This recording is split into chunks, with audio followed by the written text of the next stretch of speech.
Good afternoon, ladies and gentlemen, and welcome to Zolder Circuit for the racing community racetrack art 3 Hours of Zolder. Will Vincent, and we'll have Randy Chernoff join us in just a little bit here at Zolder Circuit, as qualifying is just about going to be scored complete. Track conditions today, 26 degrees, with humidity at 55%. Wind speeds are kind of slow, 3 kilometers an hour. 10-corner racetrack here at Zolder. Drivers today will be doing themselves 3 hours worth of racing, and in just a couple of moments time we can start to run through your multi-class grid for this afternoon. We've got 3 classes of drivers that will be taking part in today's race, and we'll be able to start getting that information up for you right, hopefully, about now. We're going to start with, there we are, got it up on your screen. Going to start with the Radicals class then. They are going to be the fastest class of the day. Team Hello Bertie at the front of the field. Qualifying time, 1 minute 23.717. Then you've got Checkered Racing in second place. SimRC.de Lemon in third. And then Torque Freak Racing's Kota Hairpin number 3 team. They are in P number 4. Cycle on back, show you the rest then of your Radicals field. Coming up on your screen, Team Chimera in 5th place. Burlington Sport in 6th. Hawks and Racing Purple. Hellenic Racing Radical then. P number 8. Cycle through then the rest of that Radical field for your 14 drivers have qualified in that one. Then we head ourselves over. We'll first go to the Porsche class.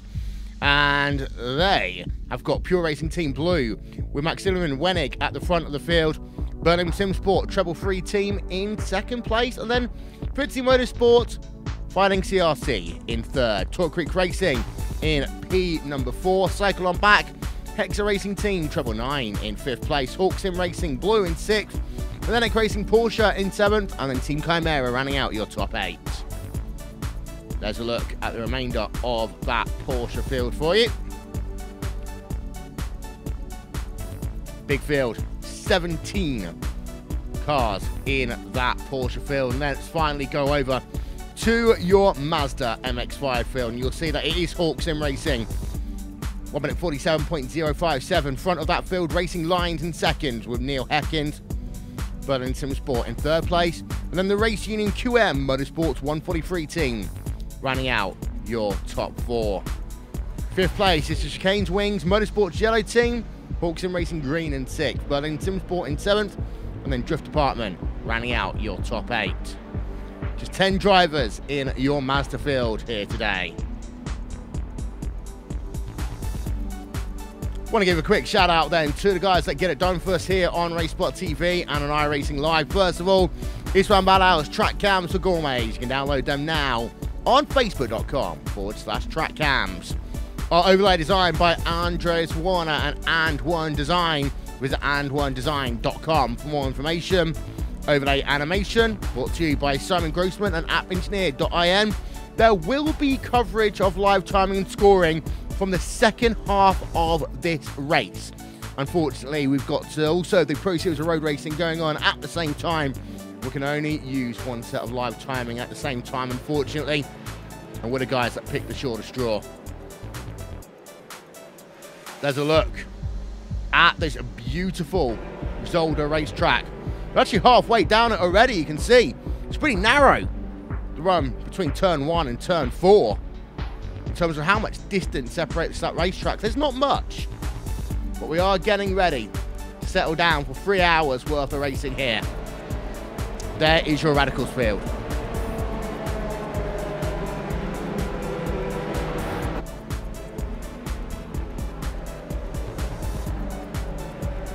You can also get social with us throughout the course of today as well, ladies and gentlemen. You can just get social with us /RaceSpotTV on Facebook, at RaceSpotTV on Twitter. If you want to say hello, we'll read some out a little bit later on when we get the opportunity.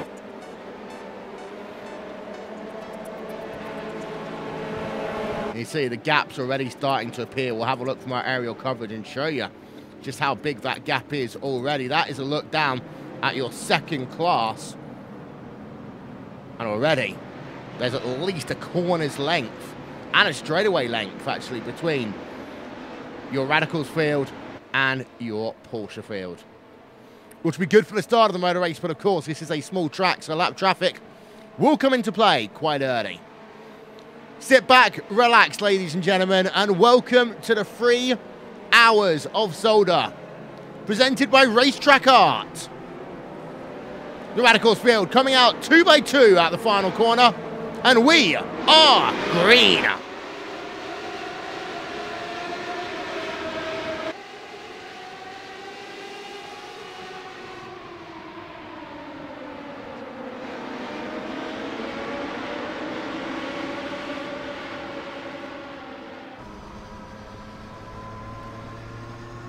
Here come the Porsches.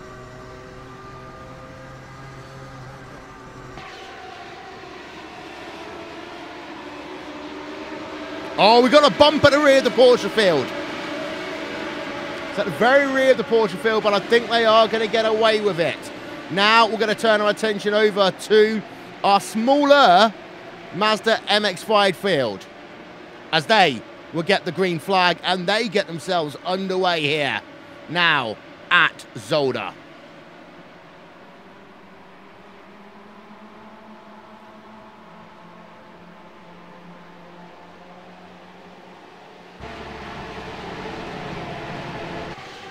Out front, Tim Birdie has the lead already. He started on pole position. He is leading in pole position right now. Just going to have a look from our aerial coverage. Show you a look at this racetrack very quickly then. Whilst we have ourselves the opportunity, you can just see, as I was talking about, that run between this front straightaway and the back straightaway. It is pretty narrow around there. So this entire track actually is really narrow, and it does mean that overtaking can be at a bit of a premium here today. And that is why you want to make sure you get yourself early advantages wherever at all possible. You're riding on board of that driver of Tim Birdie right now as he comes through turn number 3 into Lucian Blanky corner, turn number 4 right now.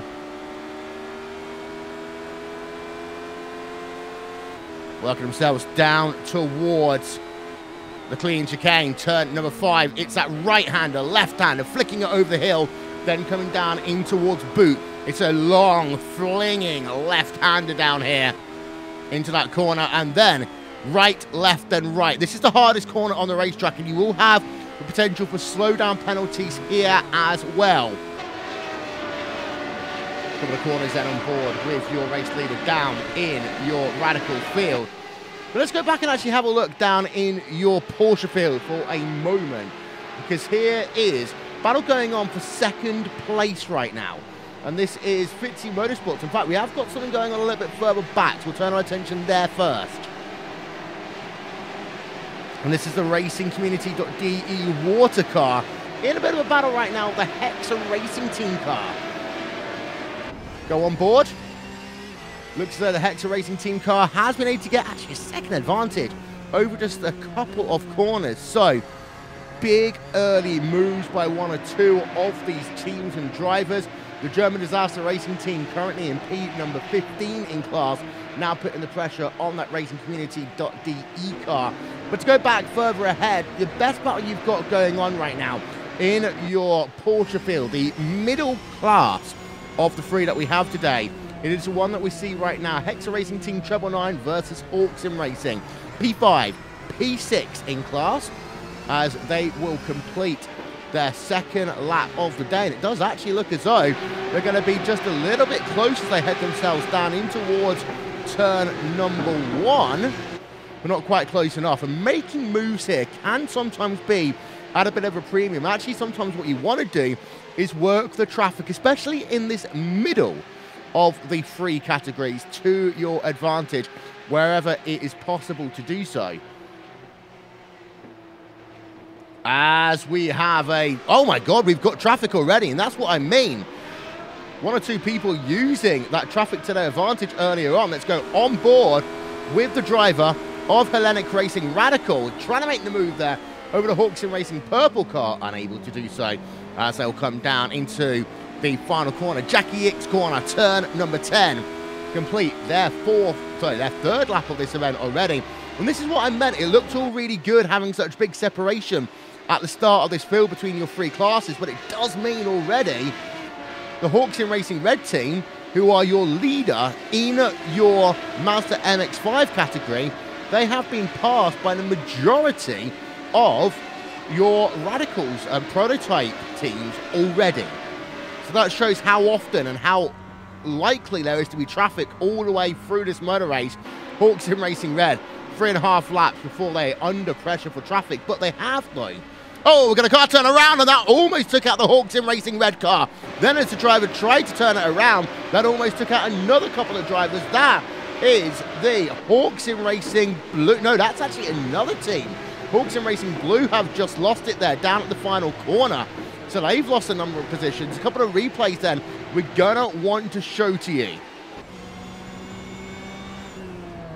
First, Hawks in Racing Blue. Lost it through Jackie X corner there. So easy to do, the kind of raised curves that you see on track. Now what I want to do is I want to show you your front placed team in terms of, here we are, on board then with the 143 machine.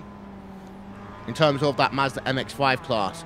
Now just have a look. We're going to turn the angle just here. You might be able to see a better look from here. Coming down into turn 4.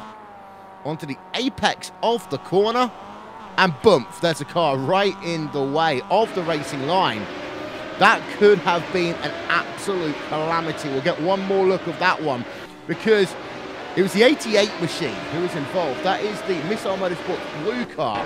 See if we can get a replay on board of him now. Eric Jaeger. Oh, he actually made contact. That's what it was with the 701 car.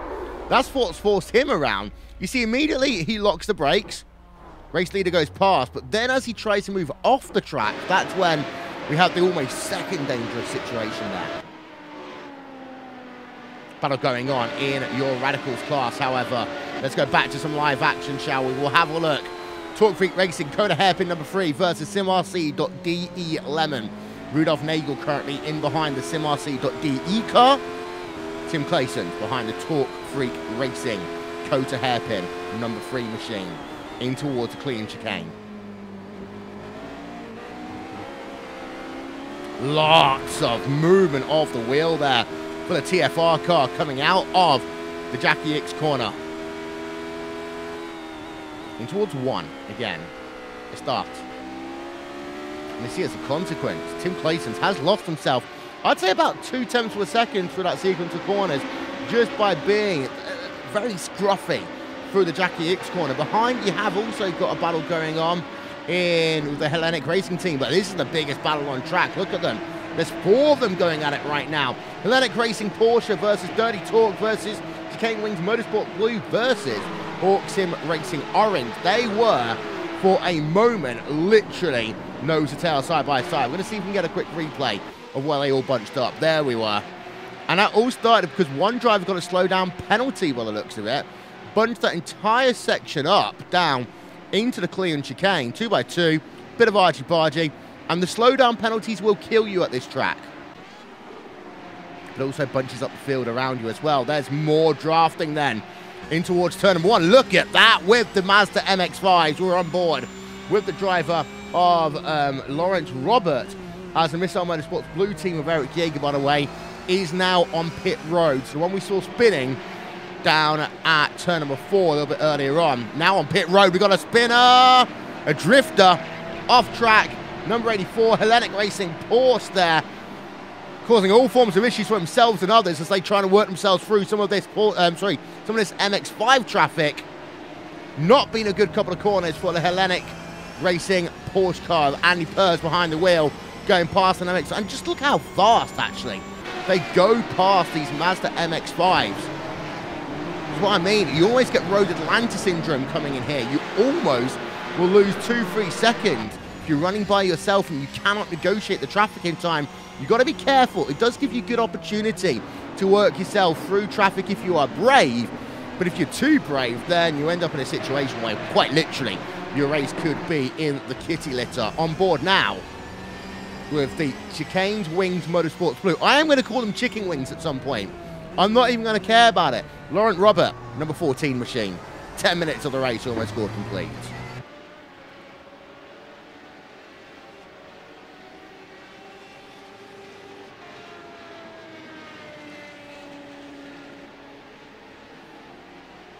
So this is the best battle we've got going on in your GT field. But we have got a battle developing now.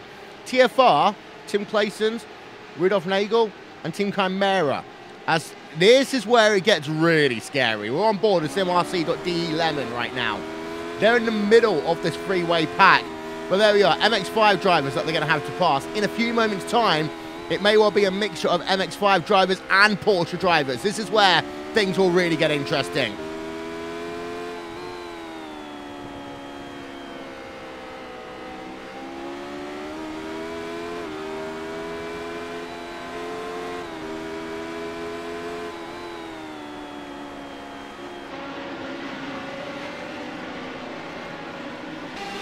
There you can see the three different classes all in one shot there.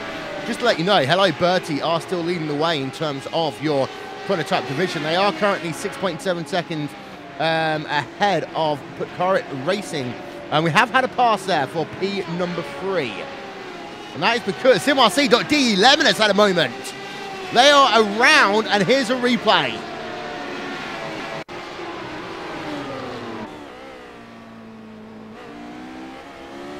Oh, it was more than the fact that they were around. They got tagged there by third place by the looks of it. So that's why we've got two teams. And that's the Talk Freak Racing Coda Hairpin number 3 team of Tim Clayson. So let's see if we can just pause it here. So that's what the issue is. As it comes down into the clean chicane, that is a number 42 machine. That is one of your GT cars, the German Disaster Racing team. We'll play it for you there. Slows down, he loops it all by himself, and then bam, into the SimRC.de Lemon car. Forces another incident with the number 86 car. That is Team Chimera and Simon Trendell. Trendell is, however, able to carry on, as I think the SimRC.de Lemon car is as well. The Treble 6 machine, however, has had to come on towards pit road. So lots of action all going on here in the opening 15 minutes of this 3-hour event here on RaceSpotTV. For those of you wondering about live timing, we do apologize. We don't have live timing for the first half of this motor race. We will have it in the second half. This is just because of our commitment to the iRacing Pro Series of road racing going on at the same time here on RaceSpotTV and on iRacing Live. Talk Freak Racing. That was literally, as they were shifting down, I was able to get iRacing Live out. Berlin Sim Sport Treble 3, 7/10 to a second behind Talk Freak Racing, Rivatsa there, and David Barraclough behind the wheel of that one. That is down in your GT division. Let's go and have a look, though, at your Mazda MX-5 field. We haven't talked too much about them, except for how scary it must be as we just see another one go past, flying past. Berlin Sim Sport, number 47 versus Berlin Sim Sport, number 16 right now. Into the clean chicane. Actually, that's not the clean chicane. Take that back. That is down into turn 7. P4, P5 in this 10-car field. Now, the difficulty for this class of cars starts actually about now, because of the fact that you're in a situation all of a sudden where you're not just going to have a swarm of cars in the space of 45 seconds or so. You are basically going to have to be running offline every single corner of every single lap. And that is when, especially being in the slower class of cars, we notice things can get more difficult. Of course, these cars are heroes when it comes to the Nordschleife. You've seen in the VLN series, the way they go down the Dottinger Hoe. Some of the most fun racing we've ever seen in the history of iRacing. Smaller straightaways today, but these guys can get a draft out of the Jackie Hicks corner down towards turn number 1. We're on board right now, and Marco Schaefer currently scored in P number 8.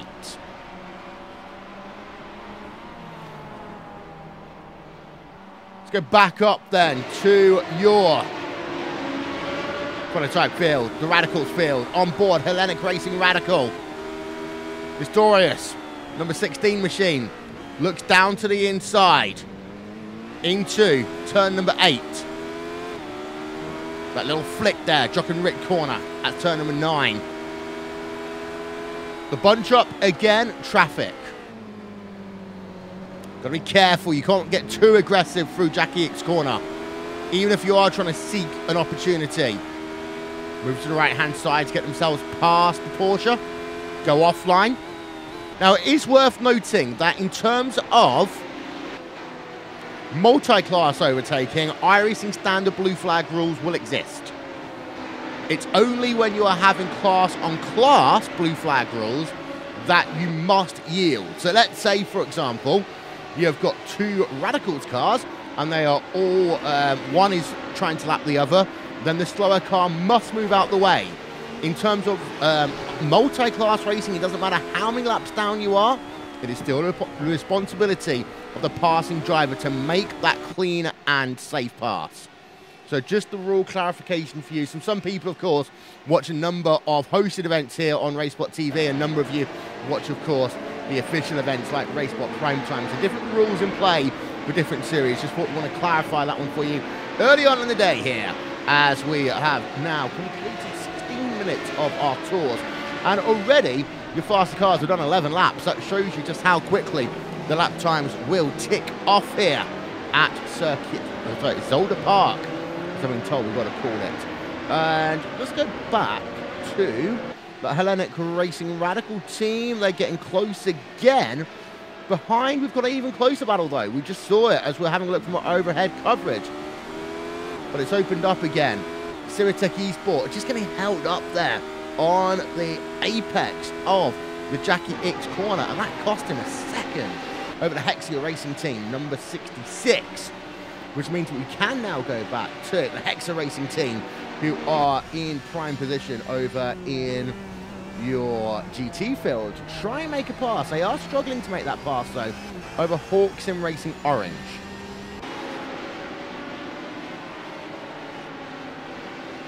Have a look at these two. Haven't really talked about your race leader, though, in terms of your GT field. That is pure Racing Team Blue. Wenning behind the wheel of that one right now. Let's ride on board for a couple of corners with him.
Let's have a look at some of the stats then, shall we? Last time by, well, that sums up why Wenning already has a 9-second advantage over Sam Fitzpatrick right now, because the last 3 laps he has gained about 1.3 seconds there over the number 68 machine. Absolutely driving the wheels of that PRT blue car is Wenning right now.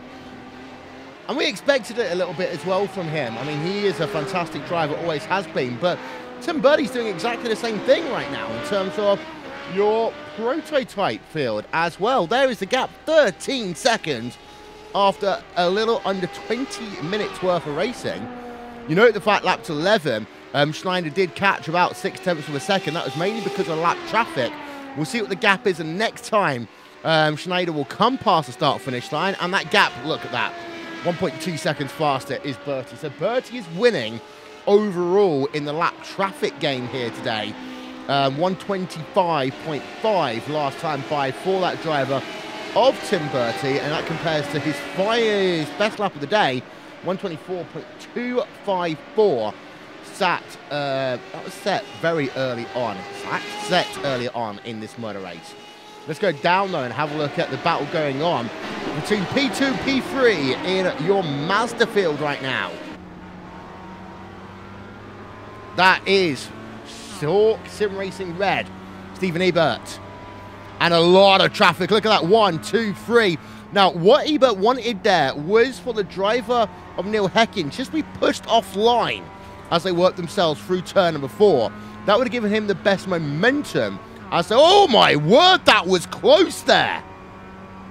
Oof. Heckins almost got pushed off the racetrack.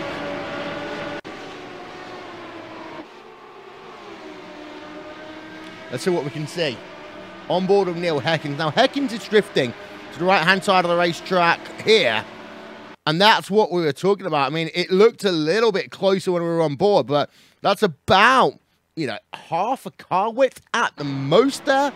Neil Heckins moving out the lane. That's the sort of thing you have happen when you're just a little bit tired on the highway sometimes. You turn across, not fully checking your mirrors, and that could have been disastrous. But the gap is 0.4 of a second right now. And Ebert is going to lose a little bit of time just because of where he got past there. In fact, he does. He loses 0.4 of a second to the Racing Lions car of Neil Heckins.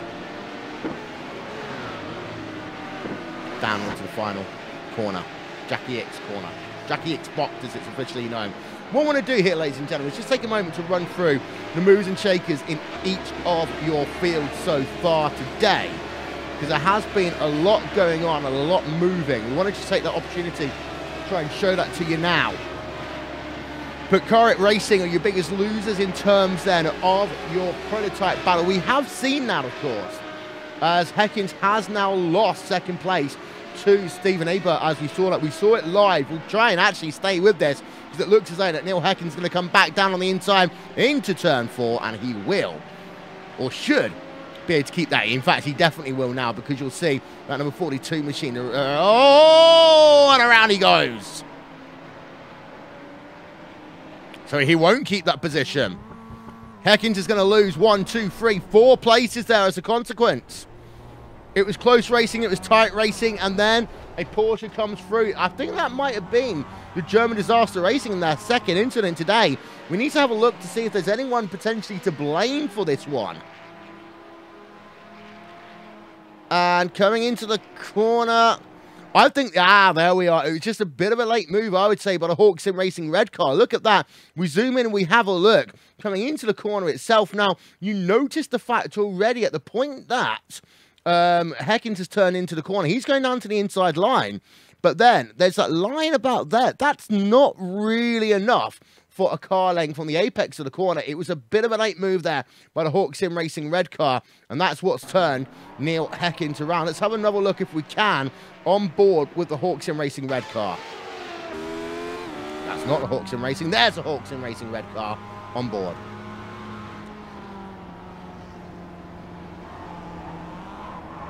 Opportunistic is what I put on that one.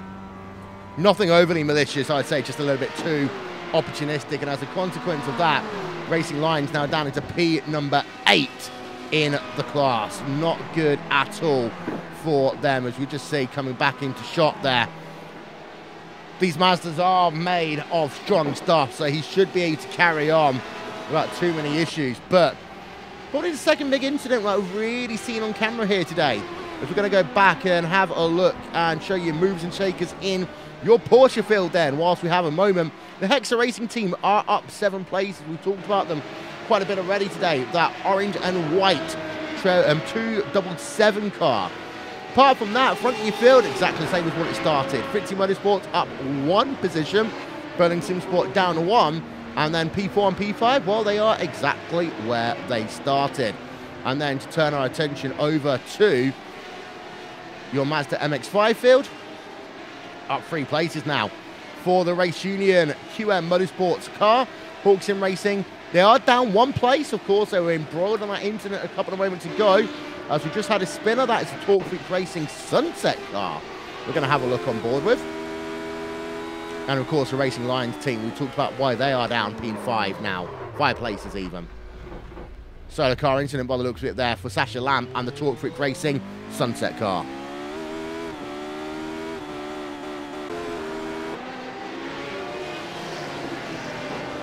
Tim Bertie looking to break the 15-second barrier over the Berlin Sim Sport number 23 Machino, Nicholas Schneider. There are closer battles going on, though. We've actually got a side-by-side one going on right now. In terms of your prototype field, you've got the Hexa Racing Team number 66, and you've got yourself the Simotech eSport car. Hexa having to stay behind through the Jackie X corner. They are currently in P number 6 in the number 5 car. The Simotech eSport car currently running in P5. David Soranzo behind the wheel of that one.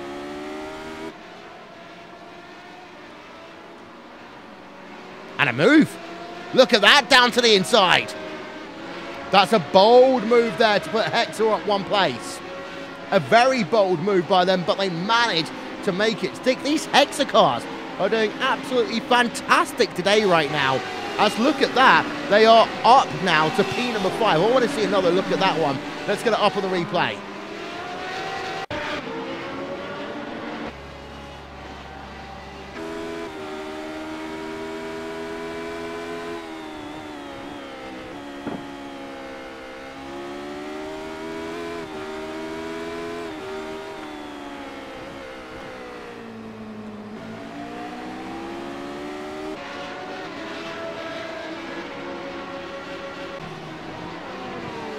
F4H Motorsports are on pit road. Damaged race car by the looks of it. In fact, yeah, definitely damaged race car. We'll be able to have a look then from the nose and we'll be able to see. Yeah, front end of that car is all beaten up right now. So that's why they are classified on pit road. Just trying to keep an eye out in terms of your racing line scene. They have fallen back down to P8 in class. They made up a position a moment ago over the Racing Community.de air car. And now they're back down to P number 8.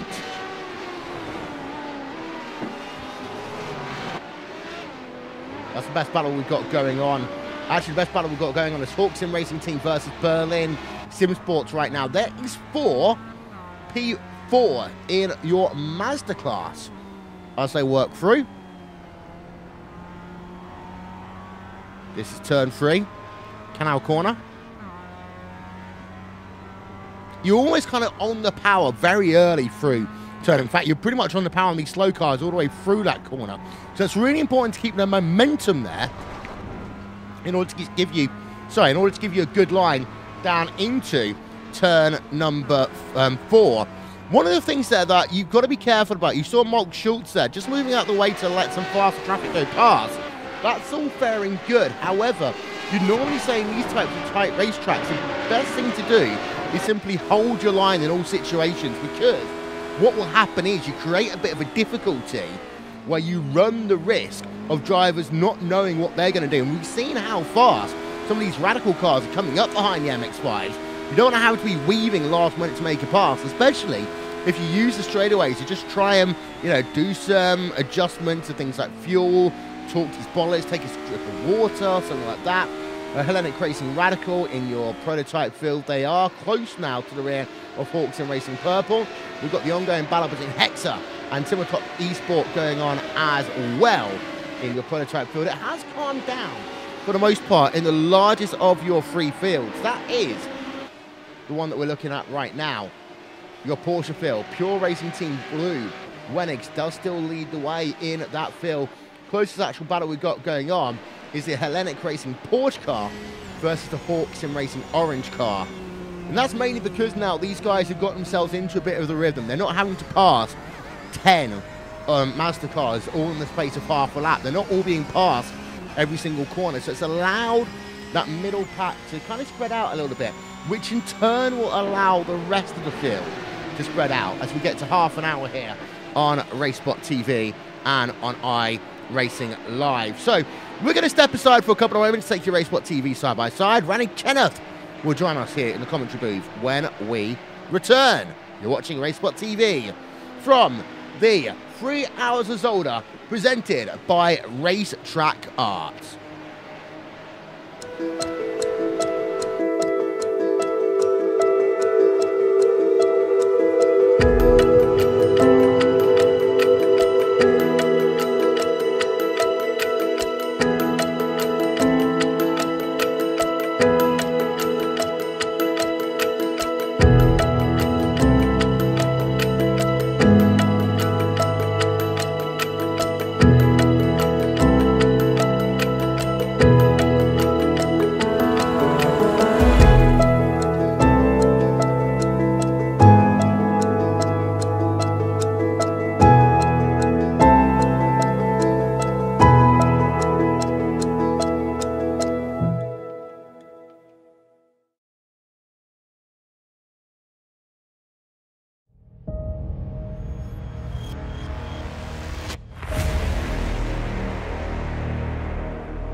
Racing, you wanted the best, you got them for abreast. Often imitated, never duplicated. The greatest show on dirt, the World of Outlaws.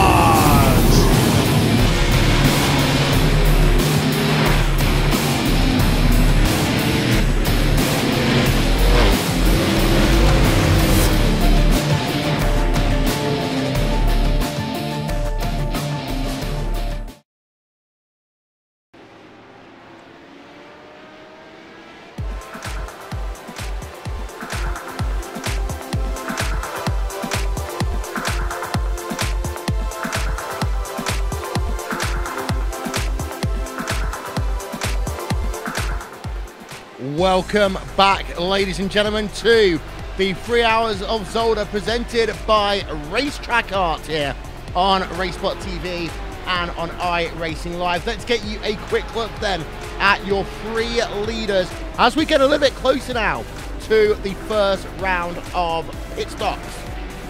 In terms of your Radicals prototype build, it is a static gap now actually between Hello Bertie, the number 1 car, and Berlin Simsport, and the number 23. Berlin Simsport, we'll talk about that one in a moment's time. They are closing now, just a little bit on occasion. Pure Racing Team are leading the way in your GT Porsche division right now, with Fitzy Motorsport in second place. Berlin Simsport are in third. And then in terms of your Mazda MX-5 field, it is the Race Union QH Motorsports team leading the way, with Hawk Sim Racing Red in second, and then Berlin Simsport number 47.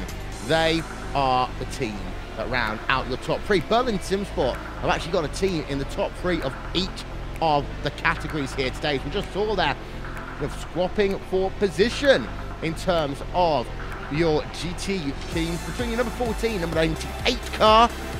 As we welcome you back here on RaceSpotTV and on iRacing Live. Randy, I need to buy you an alarm clock when I come to LA.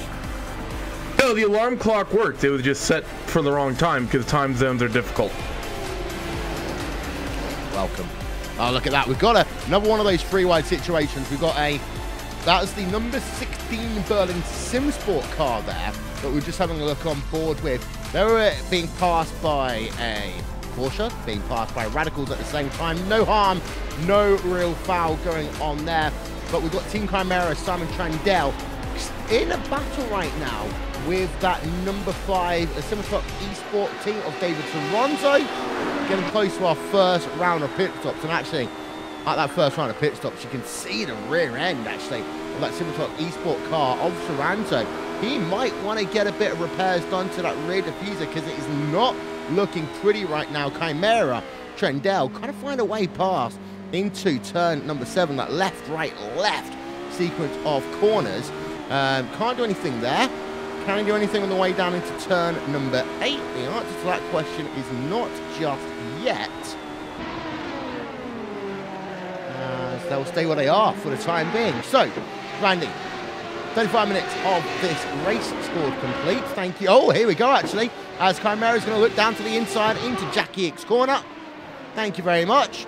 They will move themselves up now into the top 5 in their class. And I was about to say that straight line speed and some of the damage afflicted by some of these cars earlier on has made their lives a little bit more difficult, because Zolder is a very tight, very technical track, but when you need to work on these straightaways, you do need to get most out of your straight line speed as possible. And as I say that, Team Chimera get a little bit held up by the looks of it. They go 3 wide with the German disaster car, and they're still going 2 wide, flick themselves past the Mazda, and now they are on to the back straightaway. Team Chimera should finally have that one settled down.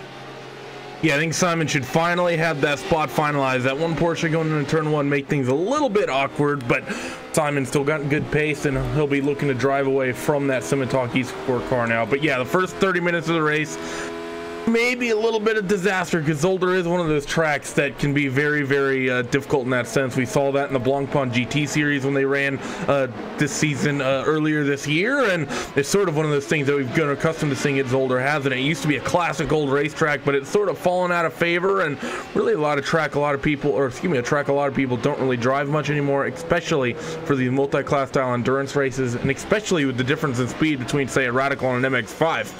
Yeah, it's one of those things I was saying to the people watching earlier on. You do get a little bit of what I like to call Road Atlanta syndrome coming in here. Not as much now as they did in the first few minutes, but as this field spreads out and you're in a situation that you catch a Mazda, for example, if you're either a Radical or a Porsche down into turn 7, you will have to slow down, follow the car through the corner, and that will cost you a second and a half immediately. Bump done, nothing you can take back. And then it's just so frustrating around this racetrack, because you're right. I mean, we saw in the Blancpain GT race earlier this year that people were having difficulty even when it's just them in their own class. But you toss in a second class here, and especially, you know, with the pace differences we have, the MX-5, the Porsche, I mean, even the Porsche and the MX-5s. Now, granted, the cornering speed in some places of the Porsche and the MX-5 are actually going to be quite similar, if not the Porsche, the MX-5 might actually have a slight advantage in certain situations on this racetrack and be quicker than that 911 is, but that Radical pretty much going to be faster than that MX-5 all the way around, and when you get stuck behind one of those cars, that's going to make for a frustrating handful of seconds while you're stuck somewhere. As we see Simon Trendell once again a little trapped up behind traffic, but still doing his best to run from that Simmerstock car. Yeah, we have had a couple of people out of this event so far.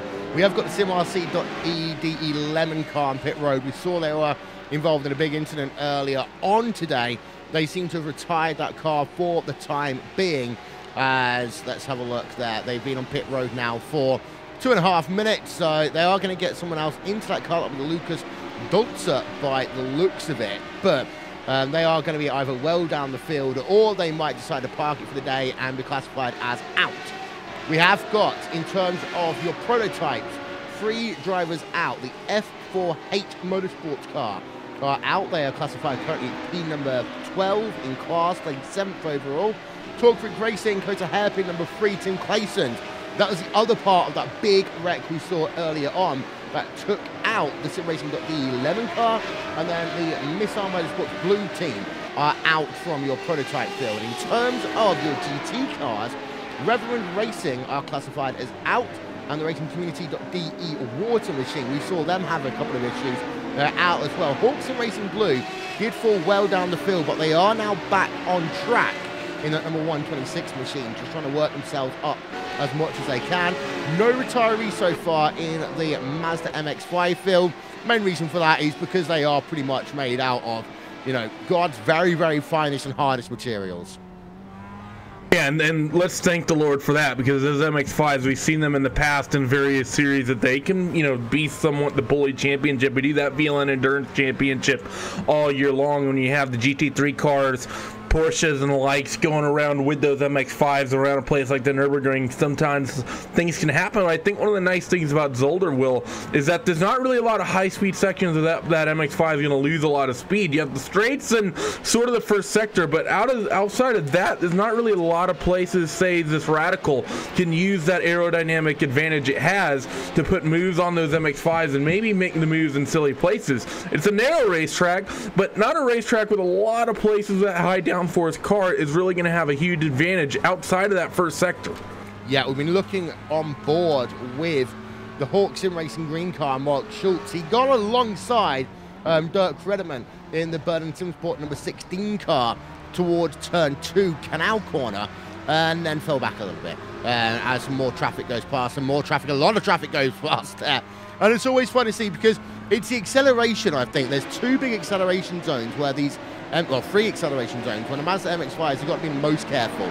Out of turn number 2, out of turn number 4, and out of turn number 5. And we've seen that already all day here today. That is where these guys have it the most. But the reason why we're looking at these MX-5s is because for the moment, there was a bit of a battle going on. However, the Burden Sim Sport number 47 car has pulled out 1.8 seconds over the course of its teammate in the space of a lap. And then the number 16 team have pulled out a bit more time over the Hawk Sim Racing car in the space of a lap. So that's about 3 seconds there. These guys have really spread out over the course of quite literally 2.5 miles of racetrack. And if you've been watching on screen, it's basically due to the fact that we have as much traffic on track as we just had. There were a couple Porsches, a couple Radicals all trying to sort themselves through and thread that needle to get by as quickly as they could. And because of that, there was really just no more room for everyone. Everyone basically lost a second or 2 on the racetrack in a very, very short period of time. And I think that's not done quite yet. Those MX-5s, they're pretty much clear. Not a lot of faster traffic behind them, but there is still some those faster cars. There's a couple Porsches coming up in front of them, and that's going to make things very, very difficult for these Radicals, as we've seen, because it's I mean, even for me waking up late in the few minutes I've been on air, there's been some scary close moments with the traffic already here. I think we had a couple guys at the first chicane go off. I believe Carl Becker and maybe Stefan Ebert. And I think they both had a slowdown, and now they're getting caught up in the traffic as well. They worked themselves to the second chicane, and here comes Jonas Sovinen, and he's trying to cycle himself through laps down in your Radical class through that mayhem. Yeah, actually trying to see if we can replay them, this one, with, this will be down into the first chicane, with the number 143 machine. This is actually your race leader in class, so let's have a look on board of him. Oh my word, that was right. And this is what I say about this track. Sometimes, you know, the curbs will mess you up just a little bit if you take them too hard. And that was almost your Mazda race leader throwing his entire race away. That was huge.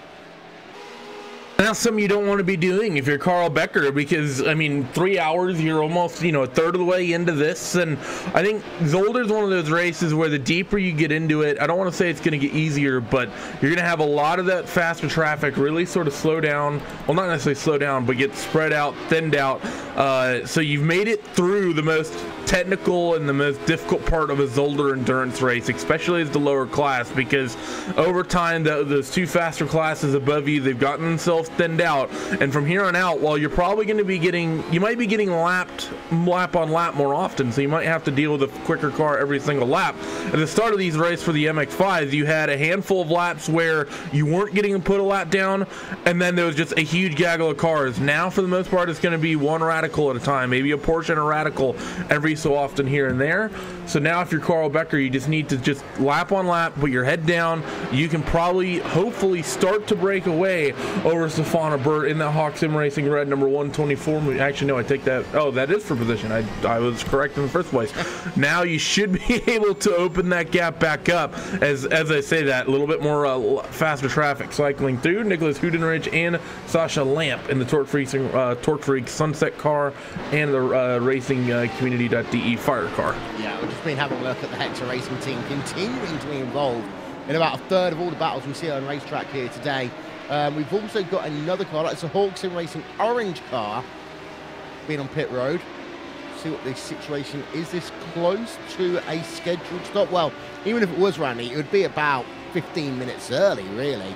And a stop over 1 minute. I mean, if he's on pit road for more than about another 10 seconds, we know there's something a little bit wrong with that car in terms of damage. Yeah, and you're absolutely right. We're should be roughly in the pit window. The Porsches may be opening about now because those cars tend to have a slightly shorter fuel range. However, the MX-5s we see in the VLN Endurance Championship, those cars go over, but you know, they push about an hour and a half on the fuel at the Nürburgring. So I think around this place they should be using really not too much fuel over the course of the lap, and I think those MX-5s likely go a long ways. The Radicals are sort of a curveball for me. I've not seen them run in a long time. My last experience commentating Radicals was actually at the Real World event last year at Thunderhill, and I believe those were SR3s, not SR4s, which means they would have had a four-cylinder, basically souped-up motorcycle engine in them, and those cars were going by about 3 hours per tank of fuel at that race, and I don't think these guys are going to be quite doing that, but I still suspect that those Radicals should push somewhere near an hour. Yeah, the Hellenic Racing Porsche car, as you just see, has made a trip out of the pits. Oh, we've actually got the Simtech Esport car on pit road as we speak. So this is a car that we saw had a lot of damage from the first stint. Now, if your pit window is opening, it's a good idea to come in as early as you can, just to make sure you get as much of that repaired as possible and give you as much time in the race to make that time back up. So, be interesting to see how long David Soranzo will stay on pit road for this one, because I've got a feeling that it will take him, I mean, he might take about 20 seconds worth of repairs. He's going to get out the car, and Julian Ribolo is going to get into that car. So that'll be a change of driver for them. But so it is a scheduled stop. We know that one now, Randy. It's more of a case of how long is he going to stay on there? How much repair is he going to get done to that car? And the other question is that what is the schedule looking like? Because we've not had very many, I don't think I've seen any of our other Radical race leaders come down pit lane just yet. Tim Birdie she just cycled past pit road, as did Nicholas Schneider in second. P3 is working themselves onto the start-finish line as well. Hellenic Racing Radical, he's working himself through the final chicane.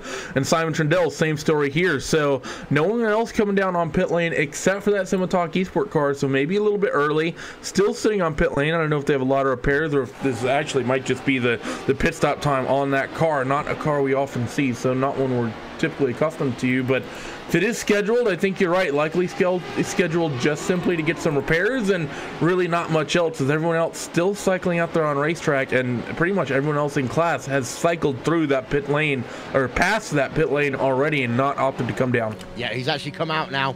So there we are. Actually, race leader on pit lane now. Yeah, as Julian Ribolo now starting his stint in the Simotech Esports car. 117.5 the pit stop for him, 148.4 then lane to lane. Tim Bertie will come in. We do expect this though to be a substantially faster pit stop because there is no repairs needed to Tim Bertie's car. He's basically led the entire way today, been absolutely fantastic since the drop of the green flag here in the Racetrack Art 3 Hours of Zolder. Pulls it into his pit box, and let's see whether Bertie will stay in that car. I say it's been perfectly clean. There is a little bit of scraping to that car. Not that much. It's just kind of on the front end of that car.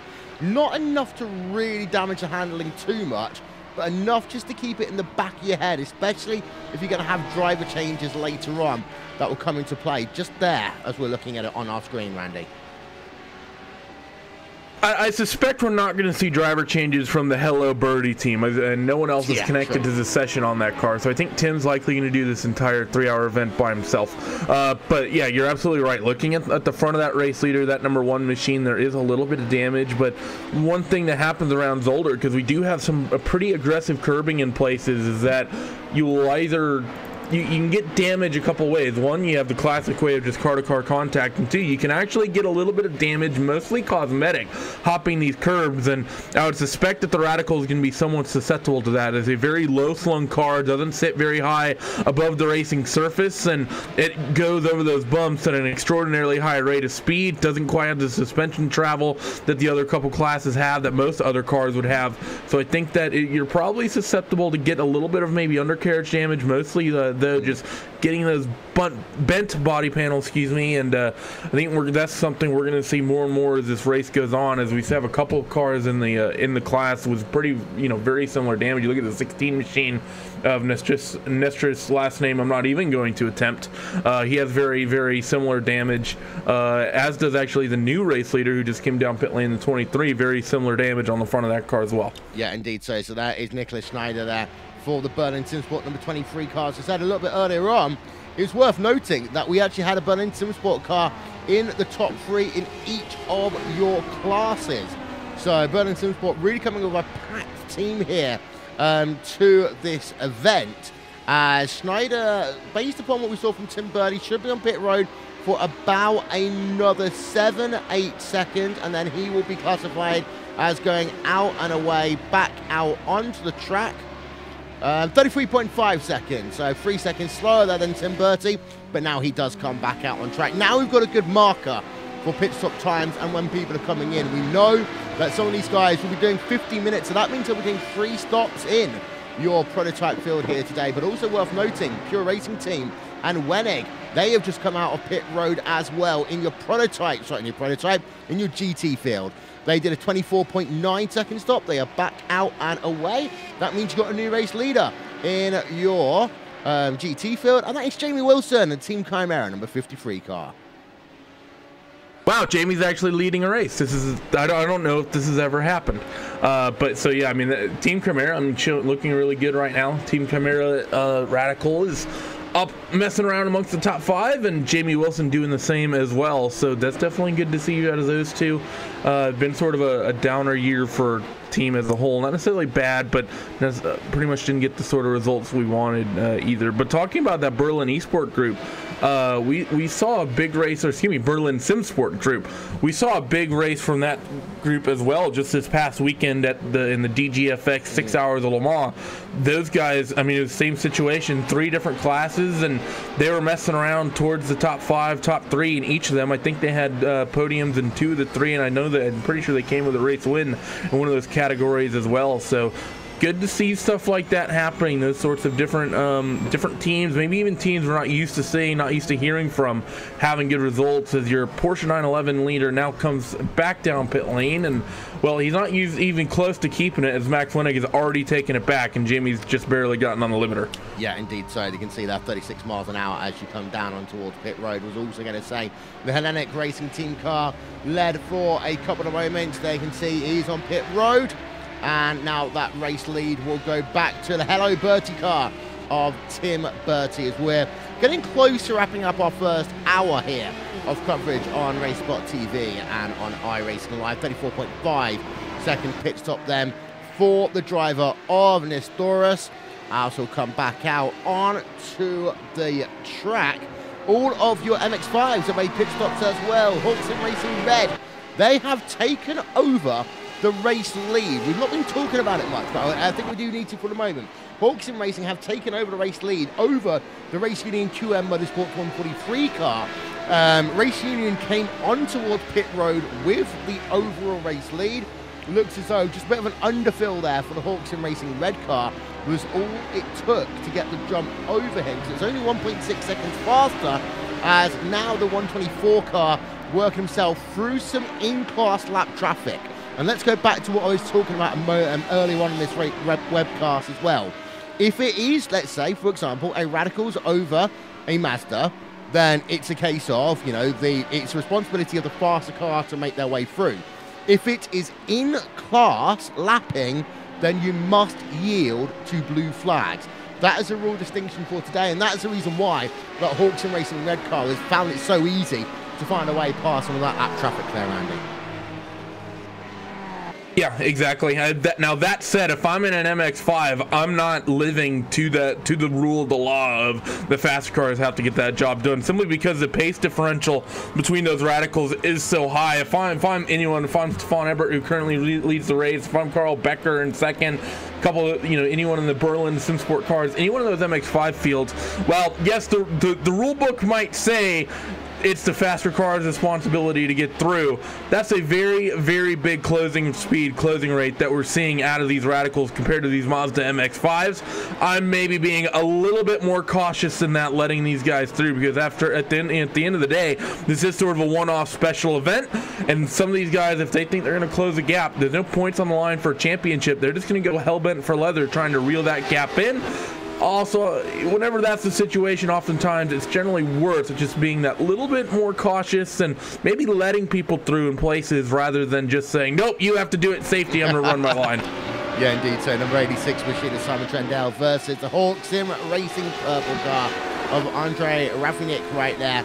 And gap between them, quarter of a second down into turn number 8 here at Zolder. For those who want to know what turn number 8 is, it is Bouldersburg Hasselbocht.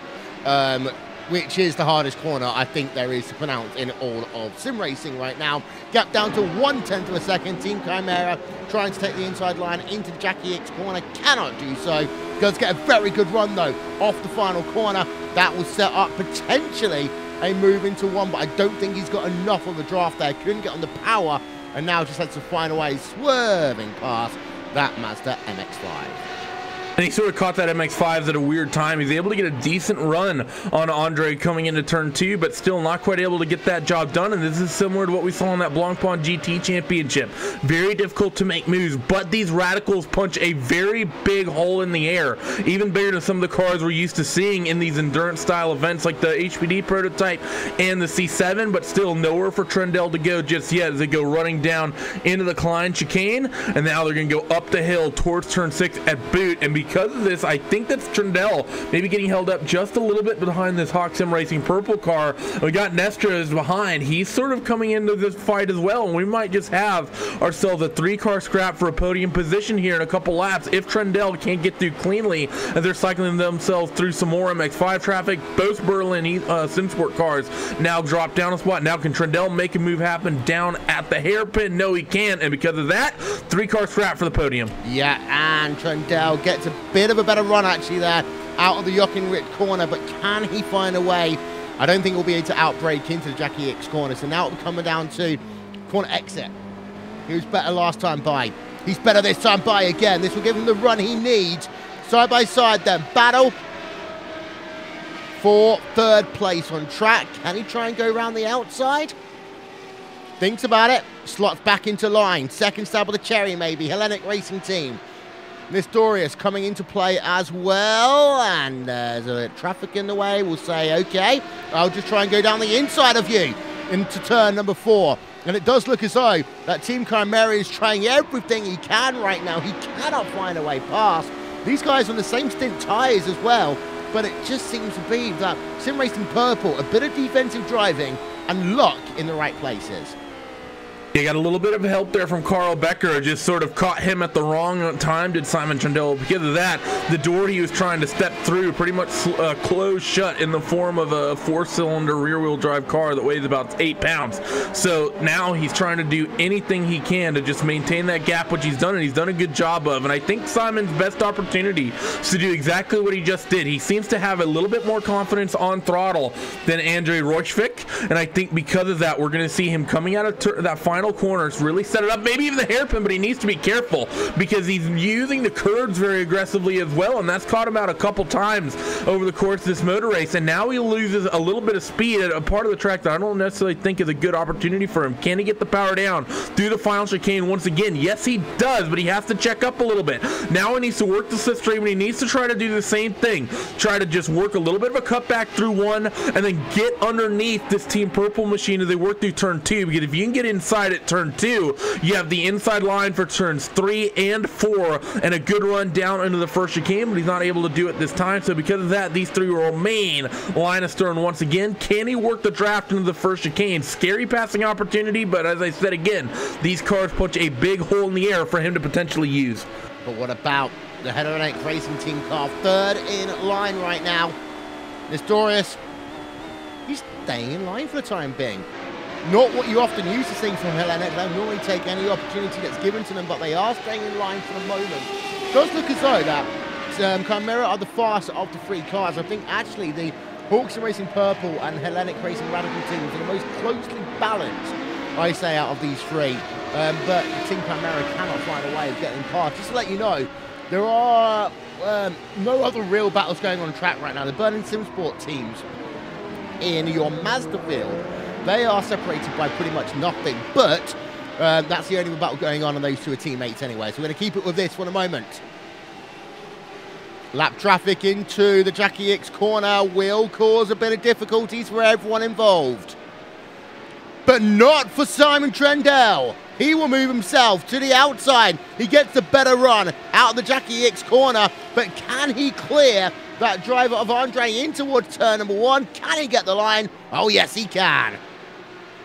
Very well done there by Simon. I think those two, both the Hawk car and the Hellenic car, maybe got a little bit scared with race leader of that Porsche category, Max Wennig, sort of slowed through that, well, not necessarily slow, but slower due to the different class through that final chicane. But Simon had a lot of confidence that Max would be able to get on the throttle coming through that final chicane, because that Porsche a lot of weight on the rear end. And now Hawk coming under attack from Hellenic. Let's see, can they put themselves up in position? No, they will not. And into the first chicane they're going to go, getting back single file, and they have Bruno Aguirre and one of the Porsche run deeper down. They think about 3 wide over boot, but it's not going to happen. And now they're going to go into that second chicane pretty much single file.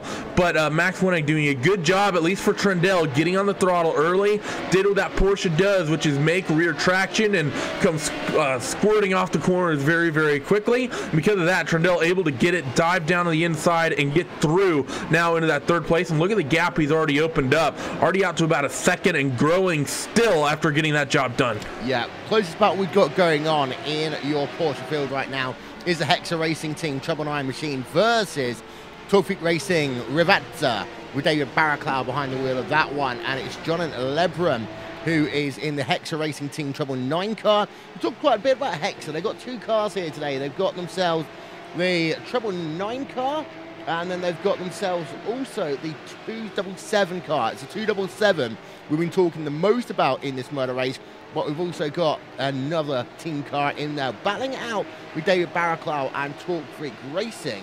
And then you've got yourself also Dirty Talk versus Jamie Wilson in Team Chimera. That gap is exactly 1 second. Yeah, gap is sort of close here as they go cycling themselves through, and I'm not sure what the situation's been here, if this has been Jamie losing time or if this has been Jamie Hall reeling that time in. Yeah, so that's not exactly great, is it? They now cycle themselves up and over boot and still faster traffic cycling themselves through. And I'm actually kind of keen to see is actually, nope, never mind. That just reset itself. So what I was going to say is indeed not the case.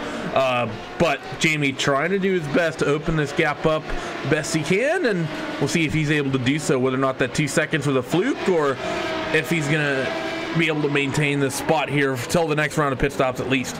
Yeah, and this could create, no, it's not actually, it's going to make life incredibly hard for Hellenic Racing Team car. He just lost there about a second just because of the fact the back end came out on that Dirty Talk car. It was quite literally Dirty Talk, excuse my pun. It's all right, it happens. You've but got it a week one of those, this. Yeah, I've got a week of dealing with Will Vincent, and I've got to deal with the Brazilian as well. I quit.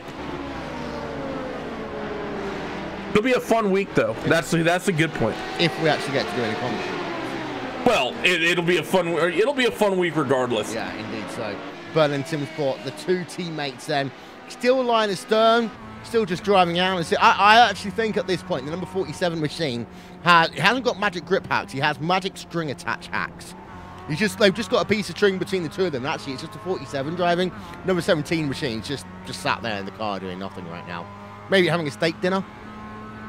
That would be the greatest endurance racing strategy ever. Be like, okay, we're gonna get our teammates' car, we're gonna latch them together because that's how the cars are engineered, and we're gonna allow both drivers to rest over the course of their stints. It would be a good way to keep drivers fresh, but I think it'd be a fantastic way to to get the cars damaged, because I think Porsche tried something similar at the Daytona 24 a couple years ago. It didn't work out. And Simon Trindle, close moment with Bastian. I actually think there was contact there and a little bit of a nudge, and it was a little bit of a wiggle from Bastian. And well, luckily Bastian able to hold his ground.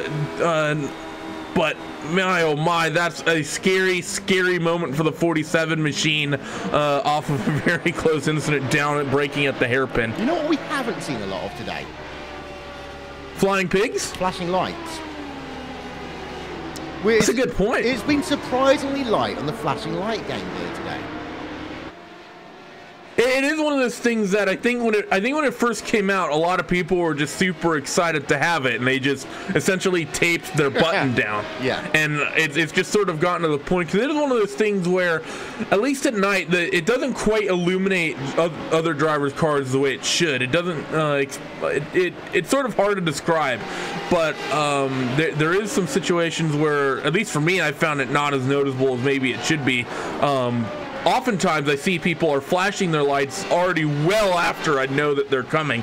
But it is just, I think, one of those situations where some people will do it a lot, other people won't do it at all, and we might just have happened to come across an entire field that isn't doing it at all. And I mean, and actually, hell, you think about it, one of those cars, the Radical, for a very long time, that car didn't have headlights until a couple builds ago. That used to have the covers over it, which is realistic. The Radical's cars in real life, they have covers, that plastic body panels that go over those headlights that they will take off if they're doing an endurance race of some sort, and of course they're off here today. But that's actually interesting, the thing that I didn't even think about, the fact that I've grown accustomed to seeing paint schemes that have those headlights covers on the cars, and we're not seeing those today. Well then, let's give you a race update here on RaceSpotTV and on iRacing Live, as we have just completed an hour and 5 minutes of this event here on RaceSpotTV, streaming live on iRacing Live. This is the RACETRACKART 3 Hours of Zolder here this afternoon. We've got an ongoing battle going on between Hawks and Racing Purple and the Hellenic Racing team going on in terms of your prototype. But let's talk then about each of your fields for a few moments, and let's start off with that prototype division. Team Hello Bertie are leading by 21 seconds right now over the over the Bird and Simsport machine. But then it's a 1:04 gap now to Team Chimera in third, Hawks and Racing Purple in fourth, Hellenic Racing Radical in fifth, Hexa, Summertalk Esport, P6, P7, Talk Free Racing in P number 8 as it stands. A couple of retirees from your prototype field as it stands. They are the F4H Motorsports, Talk Free Racing, Coda Hairpin number 3, and Missile Motorsports Blue. Let's turn our attention over to your Porsche field. And you have got yourself Pure Racing Team Blue. They are leading the way by 23 seconds now over Fixing Motorsports. Burning Sim Sports Treble 3, they are in third place with Hexa Racing Team in fourth. Talk Creek Racing are in fifth. Team Chimera 6th. Dirty Talk 7th. And then the Hexa Racing Team's other car are in P number 8. A couple of retirees also in terms of your GT field. That is Reverend Racing and Racing Community.de Water. Finally, over to your MX5 field. And that's the way it looks for these guys right now. Hawks and Racing Red are leading the way by 4.7 seconds over Race Union QM Motorsports. Berlin Simsport in third and fourth. Racing Lines, after having an incident earlier that dropped them down into 8th, they are now back up to 5th. Hawks and Racing Green in 6th. Chicane Wings Motorsport Yellow in 7th. And Racing Community DE Air in 8th place. All 10 of your Mazda MX-5 cars are in your field as it stands. We will, ladies and gentlemen, be able to get live timing and scoring available for you in 20 minutes time for the second half of this motor race. In the meanwhile, if you want to get in contact with us, you can do so on Twitter at RaceSpotTV or on Facebook, facebook.com/RaceSpotTV, as we welcome you then to our continuing coverage as we continue to have a look at this battle going on for P4, P5 in your prototype class. Worth noting that there are a couple of other battles going on. I want to talk about Racing Lions quickly. That's almost where they had that incident last time earlier on in this motor race. They have now been able to move themselves back up into 5th place in class. In fact, they say that they have just fallen down, are in a side-by-side battle right now for P number 5 and 6. Racing Lions versus Forks and Racing Green. Racing Lions lose out, go back down into the 6th place for the moment. However, this one looks like a very tight scrap. It does, and Racing Lions, I mean, that's sort of one of those groups. I remember at one point, 2012, 2013, Sim Racing Lions was sort of one of those groups that we saw be really, really strong in these endurance races. I remember actually having some fights with them, and actually I think Mark Scholes may have gotten a slowdown, or maybe letting Simon through. He might have some sort of problem because he gave up a lot of time on that slowdown. You don't need to give up that much, but that's going to basically allow Neil Heckins in that Racing Lions machine basically just free and clear at this point. So you're welcome, Neil. Enjoy that spot. But, Racing Lions, I don't know if they've just become a smaller group or if just a lot of people have kind of fallen out of racing. But Neil Heckins, obviously he does this stuff. And Neil, Randy, stop for a second. Stop for a second. I've just heard it. Look at that. He caught a box with the neutrals. Let's listen in.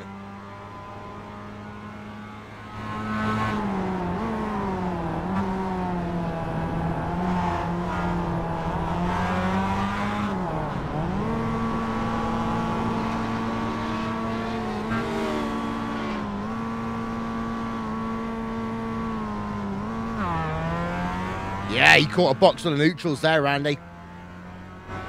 I know that is something some people occasionally struggle with on the sim, is actually, shifting through the gears here. Because one of the things that's unfortunate is that, of course, you're going to have to spend a pretty penny to get a shifter gate that has actual torque in it that makes it feel like you're running through real gears or real gearbox. And I know some people, they have a little bit of a difficult time trying to get those cars into gear at the right point. And I don't know, that's just... It's an uncharacteristic mistake. It's not something you normally see even in these H-pattern shifted cars. Not quite sure what happened there, but Mark Scholes is going to be frustrated by it regardless and probably just as confused and clueless about that as we are. Yeah, we've got a bit of a scrap developing as well. Team Chimera, Jamie Wilson, still going on with Dirty Talk. That is a close battle going on right now. 0.2 of a second separating these guys. That one all started. We saw it at the back end of that replay when we saw the fact that Jamie Wilson just got held up in an absolute ton of traffic, allowed Jamie Hall in that Dirty Talk car to catch right back up. Yeah, this has really been an ongoing fight for a while, and something else that's interesting is that you have the Hexa Racing 999 car just ahead of this little scrap, and then you have the Hexa Racing Team 277 a little bit further down the order as well, and Chicane's Wings Motorsport Blue. So you have 5 Porsches all on track, all within about 15 or so seconds of one another, and I think this is basically the closest, in terms of a big group, it's about as close as it gets. We got a 3-car scrap already in this category. As one of these cars actually going to divert. I think that radical of Lucas Dolzer made the move a little bit late on Jamie Hall, and because of that, he had to sort of escape down the pit lane and then basically cycle back through across the dirt. That's not going to help him whatsoever. So that's going to give Jamie Wilson a bit more breathing room, and now maybe he can try to reel in Johan LeBurn, but I think that's an awkward moment there, and now we have two-car scraps between Jamie Hall and Max. Actually, no, I take that back. That's Max Winnick putting all these guys a lap down. Yeah, it's also worth noting that's just Jamie Hall, just thinking, hey guys, we've got Rallycross coming up in a couple of weeks' time. We're just going to try that one out now. In fact, yeah, no, it wasn't. Whoa, wait a minute. It wasn't actually the Radical's car at all. He lost it all by himself under braking there. That's interesting. Then the way I looked at it, I was watching another car, and it looked like he may have just gotten scared by that Radical. But that's an odd mistake to make, especially that part of the racetrack, because that is sort of, and that's one of the difficult things about Zolder is where that pit road is, and I'll talk about that in a second. But that's maybe being bailed out, and I'm not sure where the black flag sort of starts for you committed to the pit lane, but he got very, very close to it, I would wager, because there are some tracks, mostly on the oval side, where if you go past that commitment line and drive over it, you're going to have fun making an unscheduled pit trip down pit load and maybe sitting in your box for about 15 seconds. But talking about Zolder in particular, and it's going to be really, really difficult for this race with the multi-classes, and it's always a talking point, that pit entrance after that long back straightaway just goes straight on, and it's always difficult when you're the guy who wants to come down pit lane and you come up on a gaggle of cars. You want to just keep your foot down for an extra 2 seconds or so, because you really do get an extra 200-300 yards of racetrack to work with before you actually have to jab onto the brakes. Not going to always be able to do that, and a lot of times being able to do that is worth a second or two on pit lane, and if you get held up, very frustrating and easy way to drop some spots. Very similar to Montreal. The only difference in Montreal is that straightaway is so much longer, but if you're lucky and you can make it work, then my God, you can make a lot of time at Circuit Gilles Villeneuve. A little bit similar here. Just to let you know, the update on Hellenic versus Hawk. Well, Hellenic are passed, and they're up to 3.1 seconds now ahead of the Hawk Sim Racing Purple team. One thing we haven't done is spent a bit of time showing you what the situation is with your overall race leader. This is Tim Bertie. This is a lap on board of him. RaceSpotTV fan immersion.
Correct phrase there is steady as she goes for Tim Bertie, knowing he's got a 23-second advantage right now over Nicholas Schneider.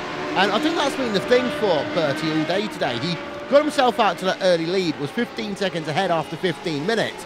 And then I think he just rolled back, knowing that this type of racetrack is one where you can put a foot wrong and end your race incredibly quickly. In fact, we saw that down with your race leader down at the time in your Mazda field earlier on today.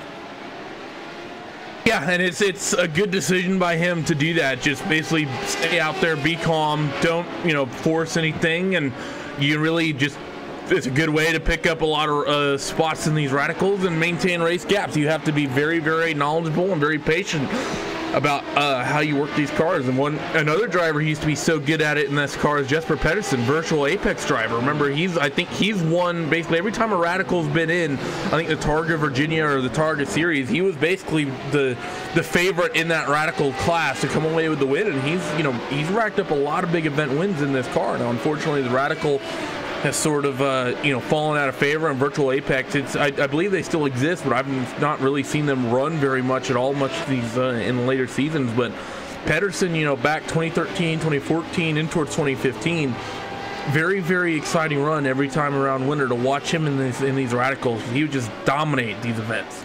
Good news. Is it Geico related? No, it's not. However, they can save you 15% or more on your car insurance. You won't get 15% or more off your time insurance if you go to racespot.tv/timing. However, we can now say that our RaceSpot live timing is available for the last 100 minutes of this event. The Pro Series of Road Racing has finished. I don't know what the result is. I'm assuming it's a Porsche racing car. That's all I know at this stage. Let's go back GG, then. Freddie. Yeah. Oh, no, he's not racing today. because he's in Abu Dhabi. Oh, he's in Dubai. Yeah, for the Abu Dhabi event. Yeah. Okay, stuff I don't really care about. However, you can also keep in contact with us on social media at RaceSpotTV/RaceSpotTV on social media. Team Chimera, Jamie Wilson, Hexa Racing Team, Treble 9 are going at it right now for 5th place in class.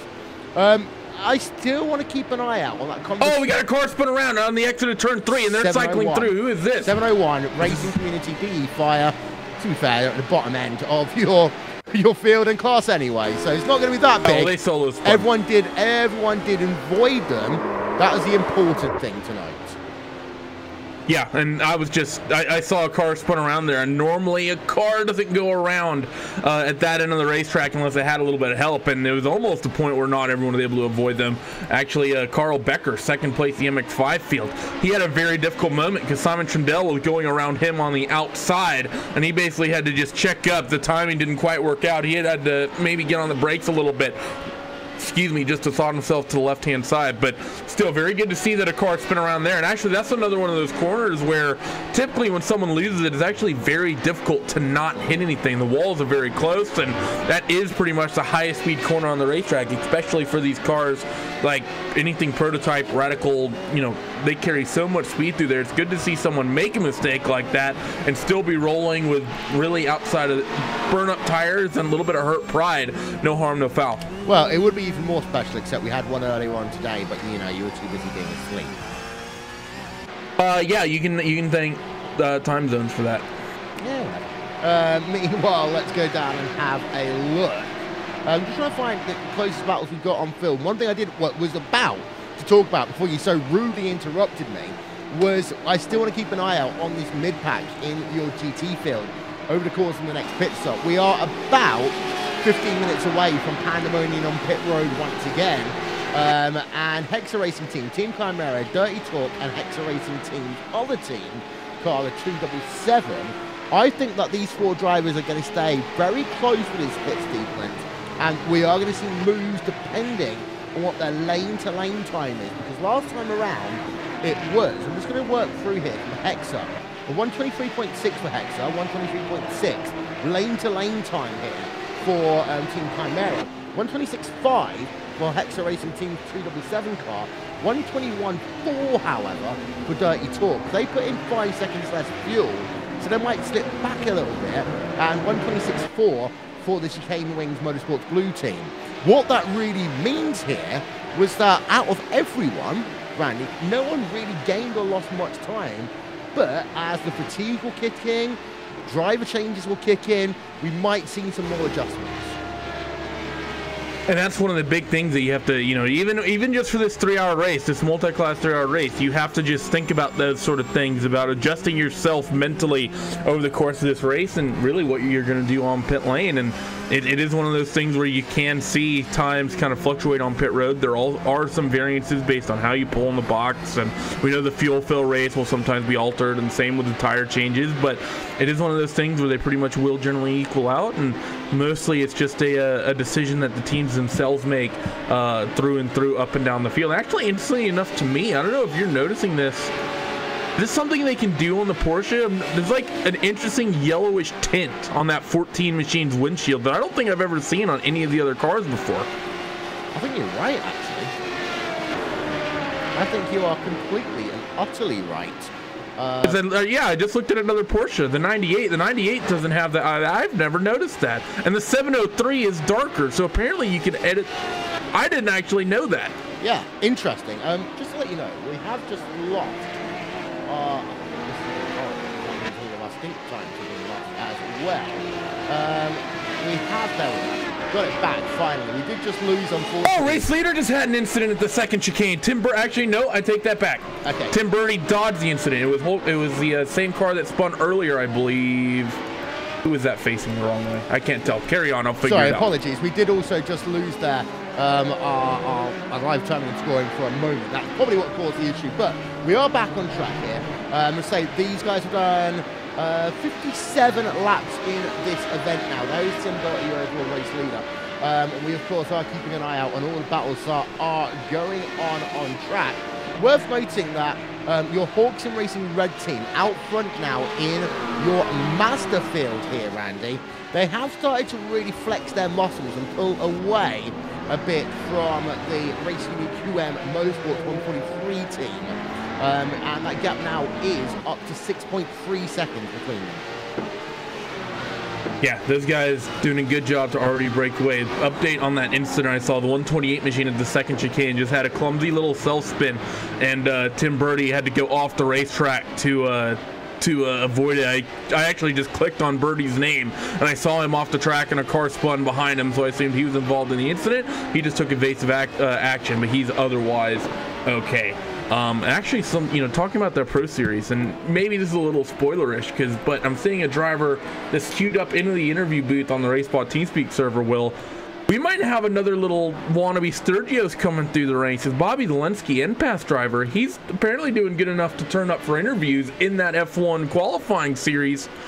That'd be another interesting to talk about, because really the Sturgios, they haven't run in that series much as of late. Be interesting to see another guy who's pulling the oval and road course strings running that championship. However, they've been talking about that for the last 4 races in the Pro Series and road racing. Not going to lie to you, Randy. It gets boring after you hear it 4 weeks in a row. It's not like we're going to start talking about Danica Patrick again. Let's not do it. I'm not having any more Danica talk. Well, you will at Indianapolis in the month of May. Have you not heard that announcement? I know about that announcement. I was trying to block it out. Hexa Racing Team versus Team Chimera, 1.6 second going out on track. And then in terms of other battles going on, it is worth noting now that everyone by your top 4 in your prototype field has been lapped. In terms of your GT field, it is actually a bit more wide open. You've got 8 drivers classified on the same lap as each other for the time being. Hellenic Racing Porsche, the first team that are classified 1 lap down. In terms of your MX-5 field, it is a case of half the field on 1 lap, half the field seems to be on the other lap. One thing I do want to do is quickly have a look back at the Racing Lines team. They are back up to where they back up to P number 5. They lost a lot of time earlier on due to an incident. They're trying to catch up to the Berlin Simsport duo of the 16 and the 47. It seems to be, though, that no one's been able to get past this Berlin Simsport duo all day long, really, Randy. I mean, they've both just sort of been line astern all race, and actually, that said, they've really been separating. Because remember, at one point, those 2 cars were nose to tail, basically chained together.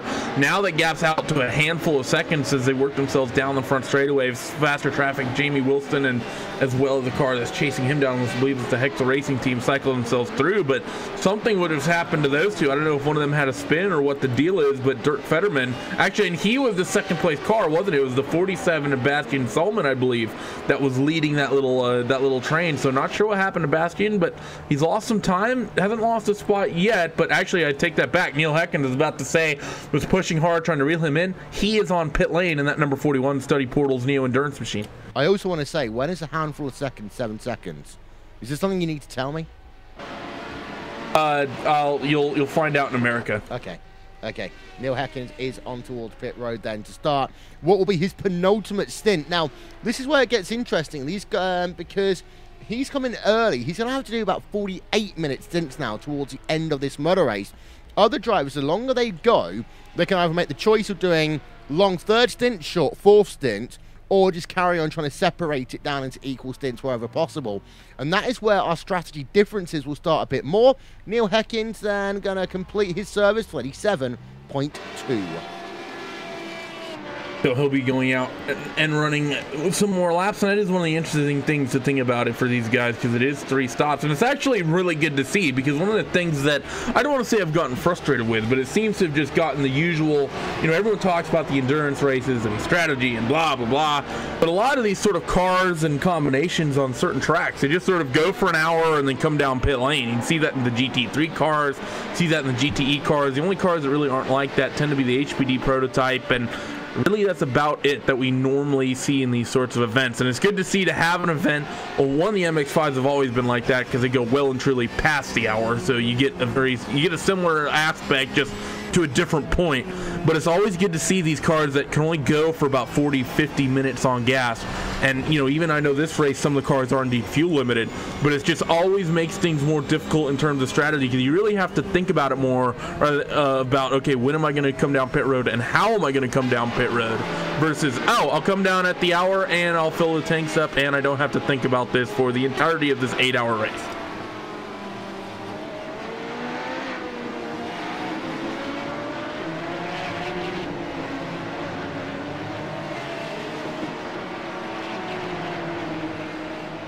Did we lose Will? So there we're having a look at the Team Chimera number 53 machine, as he's fallen off the rear of one of the Hexa Racing team cars. That's the Trouble 9 machine, and now into the clutches of the other Hexa Racing team car. That is the 277 as it stands right now. That's the closest battle we've got going on in terms of your GT field. And back up into your prototype field. The reason why we haven't really talked about your prototype field for the last 15 minutes or so is because, well, there are no battles going on. The closest one we've got, actually, Hexa again versus Hawks in Racing Purple, and that gap is 4.4 seconds on track.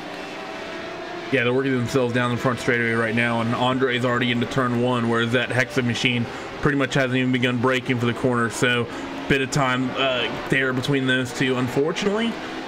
But the way this prototype field has been going, it's going to ebb and flow, and I think it might come back. I think what ended up happening, Will, is that we had some of the pandemonium at the start. Some cars get damaged. A handful of them got shuffled down the order, had to get repairs, and now I think those drivers that got cycled towards the back of the field to cycle through. What is it? Hexa's through. They managed to make it work down at the clean chicane. They just a late break there over Jamie Wilson as there's traffic all around them. Hexa able to move themselves up into 6th place on track. Replay of that one coming up for you now. Clean chicane, so tight, but if you can make it work, then you can make it work in a big way. Let's have a look at that one on the replay of the Hexa Racing Team 277. Cedric Bollum down to the inside. And the thing is, Jamie Wilson couldn't brake that late because he had a Mazda MX-5 just ahead of him.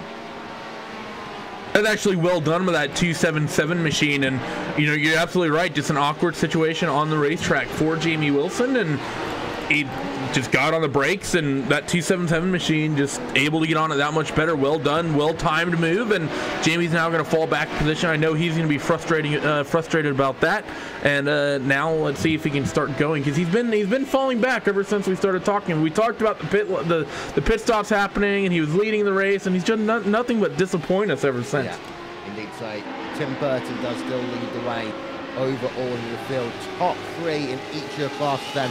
Let's put them up for you on the left-hand side of your screen. There we are. Nice beat there for you.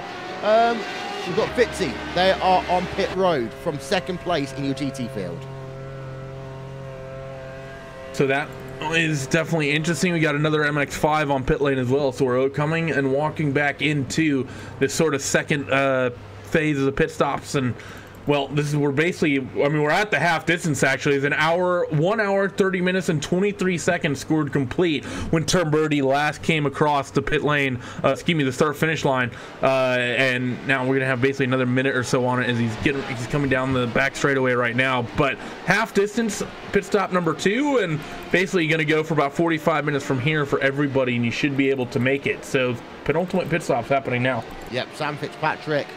Pit stop time, he should be out in the next 5-10 seconds or so. We've also got Drift Department Green on pit road with Ellis Adrians in the number 40 machine. In fact, this is a long stop actually for Sam Fitzpatrick. 52.8 seconds. There may well be a speeding penalty in there. We'll keep you up to date with that one, or tyres, or both. Who knows? The Drift Department Green are coming out of pit road in a couple of moments as well. Long stop for them as well, Ellis Adrian. So a couple of long pit stops there, all happening at the same time here. Puts it into gear, waits patiently, and out and away in 111.9 then for the Drift Department green car. More people coming towards pit road. Hellenic Racing Porsche are doing a service. Looks as though they might have been involved in a crash just now, actually, Randy. I'll have a look through. Actually, from what I can see, they've been carrying that damage for a while. So no, I don't think so. I think no. They're based on my time in scoring and how long they've been in pit road, it does look as though they might have, yeah, they've just had a crash. Oh, yeah, they did. Yeah. First chicane. Yeah. So let's have a replay. Then on board. Oh, Simon Trendell. With Hellenic Racing Team. And now we are coming down into the corner. Simon Trendell makes the first little bit, and there we are. There's the contact. Number 40, that is the number 84 machine. We want to get this again from Simon Trendell's perspective, because he was currently in third place at the time. So let's rewind that one back and show it to you from Simon Trendell's perspective, if we can, and we should be, there we are. We're on board with Simon Trendell. So, this is down into the first chicane, the clean chicane, turn number 5. He just runs into the rear there of the Porsche ahead of him on the exit of the corner. That's the acceleration difference that we talked before between the Radicals cars and the GT cars, the Porsches that we've got here today. And as a consequence of that, that's the situation that we ended up in. Simon Trendell in a big situation. And that's also, I don't even think it's just that. You watch the way Jan Orlinski ran coming out of that first chicane. I think Jan, he's made the mistake that you're not supposed to make in the slower class, in the sense that whenever you're coming off the corner, you always need to hold the line for that faster class traffic. You watch, he cycles over that chicane. Out of a one-lane chicane, though. No. But watch his track out point and look where Simon Trendell went, because everybody, the line that everyone takes when they go through that chicane is they go all the way out to the curves on the left-hand side. If you look where Jan exited the chicane, he went to the middle of the track and started trying to get to the right. I think he was trying to let Trendell cycle through on the left-hand side. However, if you're in one of those prototypes, that's not the way you're going to anticipate a car making the move. You're going to anticipate that car tracking out to the normal point. You're going to try to get the drive underneath. That's when you watch Simon's line, that's exactly what he tried to do. That's just miscommunication, and like I said, that as someone who has experience in the GT cars, when you're dealing with prototypes, that's not something you want to be doing. Meanwhile, your overall race leader, Tim Bertie, has actually made a pit stop. There we can see it on your screens as the Berlin Simsport number 23 machine also now onto pit road. So a lot of action happening all in a very short space of time. Once again, we'll keep you up to date with as much of it as we can. There is Nicholas Schneider on pit road as we speak, coming down into his pit box, brought to you by Coca-Cola, because they're on all of the pit stalls here. Nicholas Schneider then just going to get some tires, get out the car,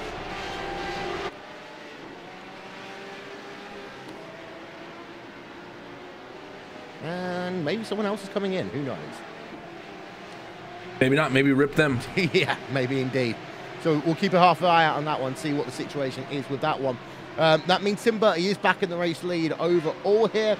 You've got yourselves the Simtuck eSport car also coming on towards pit road. And actually, we were laughing about it, but Nicholas Schneider, no one is in that Berlin Simsport number 23 machine. So there is some technical gremlins for them. Simtuck eSport, Julian Ribolo is going to make a service. He is going to get out of the car. David Taranto is going to get back in it.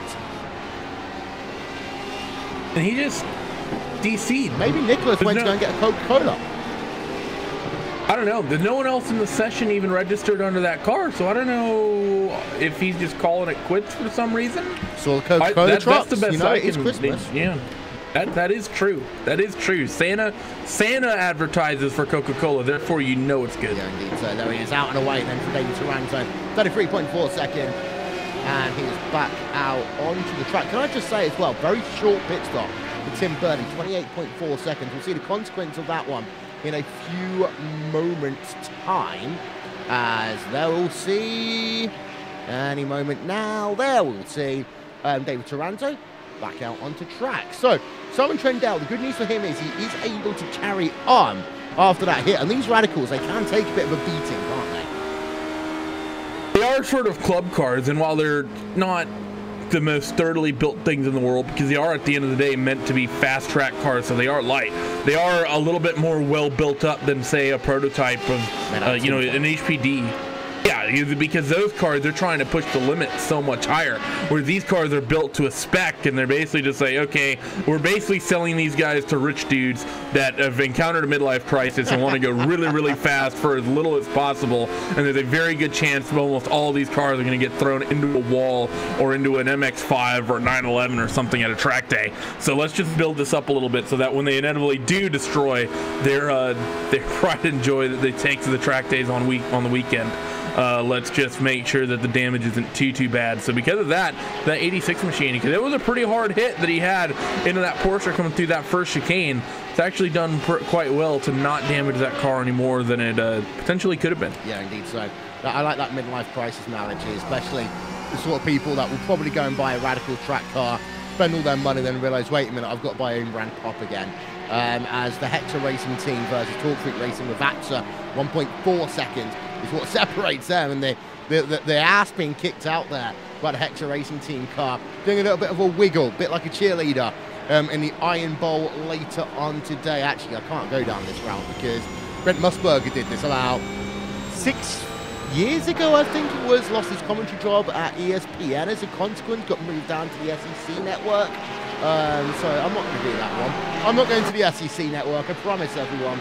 I mean, that would be an upgrade from here. Well, but yeah, true. We've got ourselves a couple more people on pit road. The iRacing Community Fire car is on pit road as we speak, but they've been there for a very long time.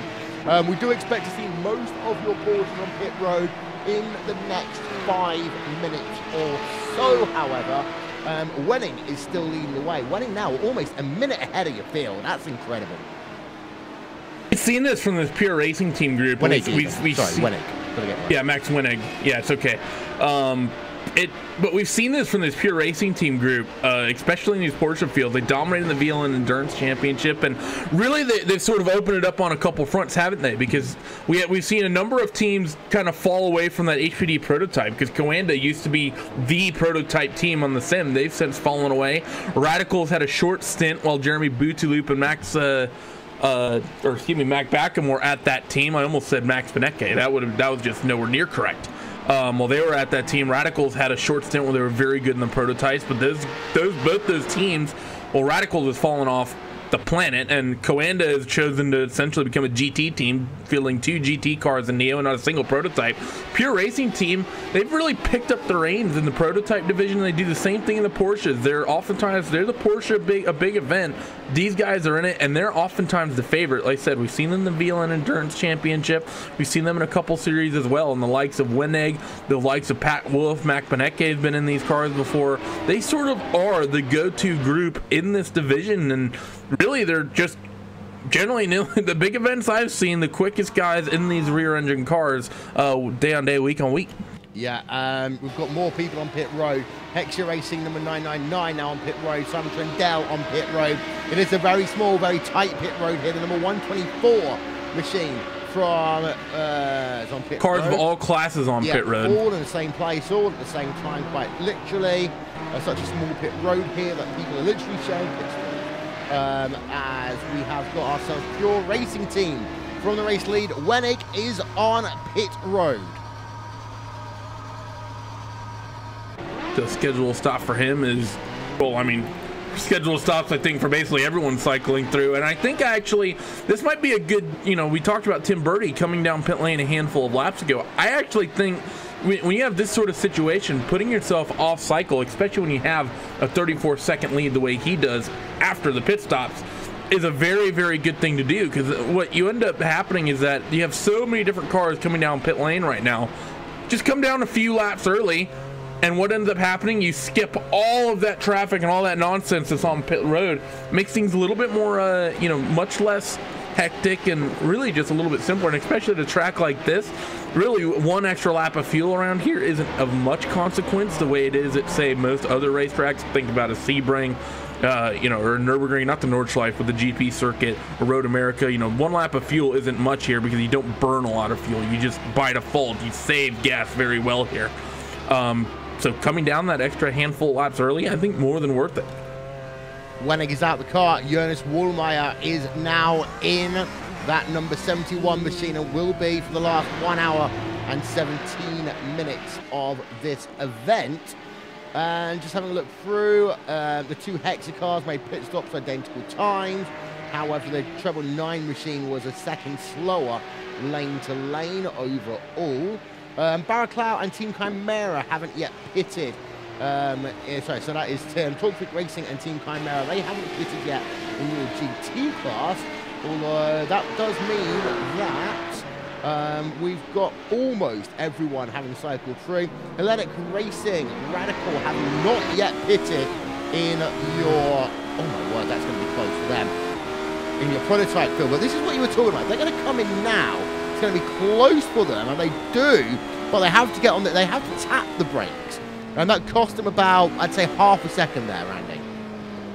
Yeah, you do lose time, and while you compared it to Montreal, this I actually think is worse than Montreal, because while the back straightaway at Zolder is shorter, the chicane here is much slower than the Wall of Champions chicane you get at Montreal, and because of that, you know, the way you run that chicane at Montreal, it's almost, you know, like a kink in a straightaway. You basically, yeah, you slow the car up a lot, but you keep the speed really high, and you try to just basically hop the curbs and hope to God that you don't slam into that wall, and then everyone on the commentary team will be talking about how dumb you are taking risks like that at that point in the race. Here, everyone's braking so much earlier that it is really the difference of potentially locking up the brakes and being able to just stay full throttle for an extra 200 yards. Yep, so Nestorius Kiesel then in the number 16 machine, doing his second service of the day.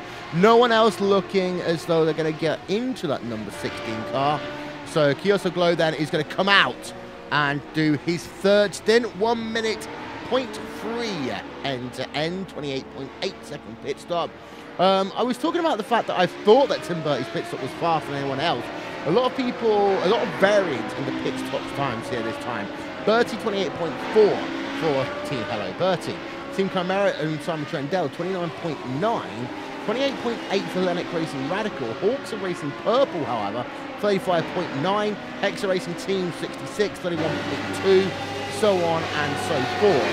Team Chimera, Jamie Wilson, Talk Freak Racing, Ravazza are both on pit road as we speak. And with that, we have almost cycled ourselves through your entirety of your second pit stop window here. So it will be Talk Freak Racing who should come out first.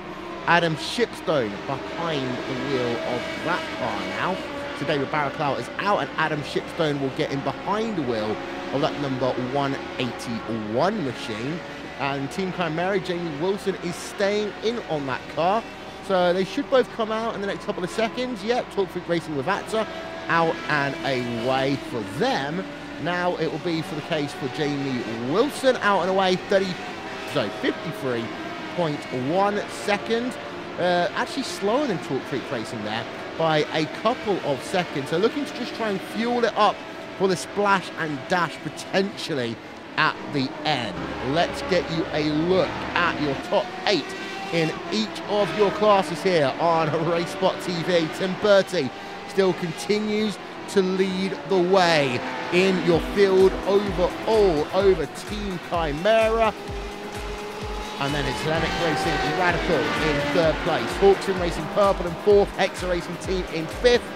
And then you can see the remainder of your field in terms of your prototypes.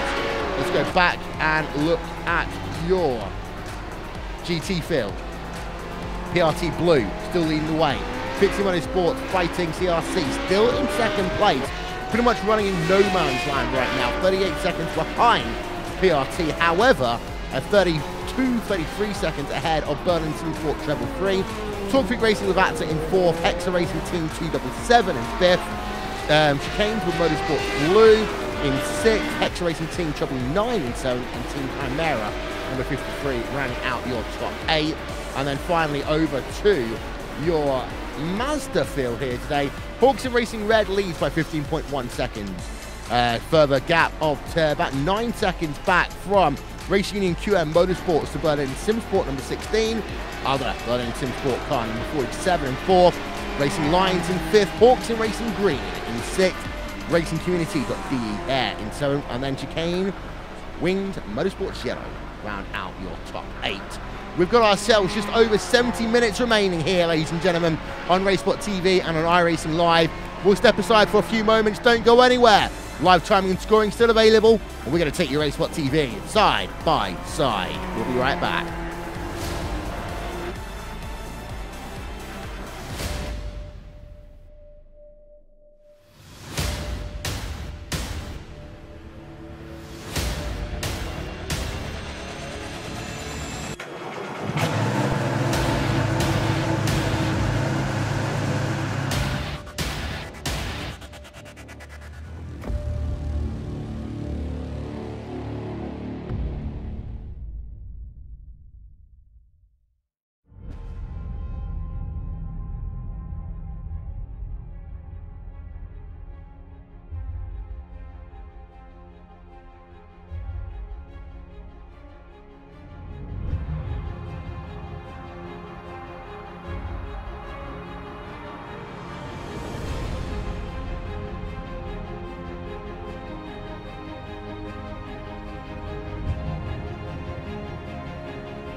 Ladies and gentlemen, we round out our primetime season for this quarter by heading ourselves to the Cathedral of Speed, the Indianapolis Motor Speedway. Join us this Friday for RaceSpotTV primetime as drivers from the virtual Verizon IndyCar Series go toe-to-toe in a 220-mile-an-hour plus battle. Catch that on RaceSpotTV, streaming live on iRacing Live this coming Friday. It is that awkward moment, Randy, where they finally have the IndyCar series and I'm not there to commentate. Yes, you will be in California. Actually, no, you might be in Nevada. You might be just over the border in a little town called Las Vegas, but we'll see how that pans out. But you will be on the West Coast with me and the Brazilian. Yeah, indeed so. So if we don't have any RaceSpotTV broadcasts at the end of next week, it's literally because we wasted all our money in Vegas. Or because Paul died from having to cover all of our other broadcasts we left to him. One of the above. Thanks, Paul. Welcome back, ladies and gentlemen. 1 hour, 6 minutes remaining here. As one thing I want to say as well is give a shout out to the sponsor for this event, RACETRACKART. And I'll tell you one thing, I love RACETRACKART. I've always wanted something myself. I'm using this as a plug for myself more than anything else, but the race winner today will get themselves a lamp Zolder. So the winning team of each class will get themselves a lamp Zolder, which is absolutely beautiful. And the team's consisting of 2 drivers. Well, each one of those drivers will get themselves an LED lamp Zolder. So depending on whether you are going to win the race, for a 1-car team or a 2-car team, you get 2 different sets of prizes. But RaceTrackArt stuff is absolutely beautiful, Randy. Yeah, I agree. It's something I've seen as well. If you've not seen them, they are essentially wall pieces and lamps and the like that have the circuit map of some of your favorite circuits. They got the Nürburgring, Silverstone, Spa, the list goes on, I'm sure. Some of which do lighting, some of which are, just basically put up on the wall and it looks pretty. But you're right, there's the things I've seen in the past as well. And it's sort of like, oh, wow, that'd be cool. I can't afford that. Yeah. Yeah, indeed. So some pretty cool prizes at stake here today. So Bertie, hello Bertie. He's currently looking at doing this one solo. So he will be getting one of, and I'm going to have to go back to make sure I get it right. It is a lamp Zolder that he'll be receiving. And the team that we get in the LED lamp Zolder, well, that will go to, I believe the only 2-car team that we've got who's in that position is Pure Racing Team, because Jonas Wallermeyer is currently in the lead of a 2-car field. Just going to have a look in terms of your Mazda team. And yeah, it's Stefan Herbert's done the entire race by himself right now in that Hawks in Racing Red car. And I have to say, actually, Hawks in Racing Red have pulled out quite a bit of a gap. Now, 13 seconds over the Race Union QM Motorsports 143 machine. However, 8 seconds faster was his pit fuel time that last time around. So that might come down in that final shootout. That's actually one of the things we can expect to see in the MX-5, because one of the things that's unique about this car is that most cars on the sim, Porsches, road cars, even most of the oval cars, they either fill up through a large gas tank NASCAR style, or they have essentially a fuel rig style system. That's the 2 ways refueling in the sim works. The 3rd way that's less popular, that cars such as the MX-5, the Mustang FR500, some of the lower end oval stock cars like the street stock and the like, they actually get separate fuel cans. And you actually can see this when you're refueling the car, that the car will refill by about 5 gallons at a time, and then it'll stop, then it'll go another few gallons, and it'll stop. And it's essentially replicating that the car in the real world, someone sitting there, a low budget team, just using a gas bottle and a funnel, filling up that car. And it sort of, makes things really difficult, because that means the car fills up very, very slowly. And while it's 8 seconds now, one more pit stop, if they've been doing shorter stops over the course of this race to try to make that equal, those guys that have been doing the longer stops, they're going to have a very, very short fill, and that gap might come down, and they might even drop a spot. Yeah. And I know there's people at this point saying, but Randy, there's not literally someone with an oil funnel pouring stuff into their PC. But what iRacing does do, for those of you who are slightly newer to iRacing, is they do replicate the fuel fill times as well. Now, I joked earlier on today, Randy, that I'm sure at some point I was going to mispronounce the Chicane Wings Motorsports Blue team. There's 2 actually Chicane Wings team with something else. Chicken Wings, I think I called it. So far, I've been okay. but they are in a battle right now with Team Chimera for P number 6 in class right now in that GT field. And having a look, Jamie Wilson's on another one of his random charges. Yeah, so he seems to have come alive here in the last half of this race, and this is, you know, just knowing Jamie pretty close, this is the sort of part of the race he races for. He's not someone who likes to go out really early on and starts to charge. He likes to just take the race slow, and he likes to come on strong in the last hour of the race. But talking about the Chicane Swing Motorsports Blue guys and saying you're going to mispronounce their name, really, I mean, given this racetrack, you should be calling them Chicane Bergbocht Wings Motorsport Blue. Yes, indeed so. For those of you who don't understand the corner names here at Zolder, boxed is basically the literal translation. It means turn. Corner. It literally means turn. Yeah. Turn, corner.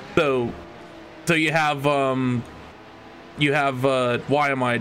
There's a Jules Bianchi boxed, and it is just Jules Bianchi corner. But when you first look at that track map as a commentator, your first time coming to Zolder, you're like, oh well, I'm gonna sound. There's gonna be Reddit threads about this. Is basically Boulderberg Harsfeld boxed, for example. Yep. Turn number 8. So one we always got to try and get into every single broadcast that we do.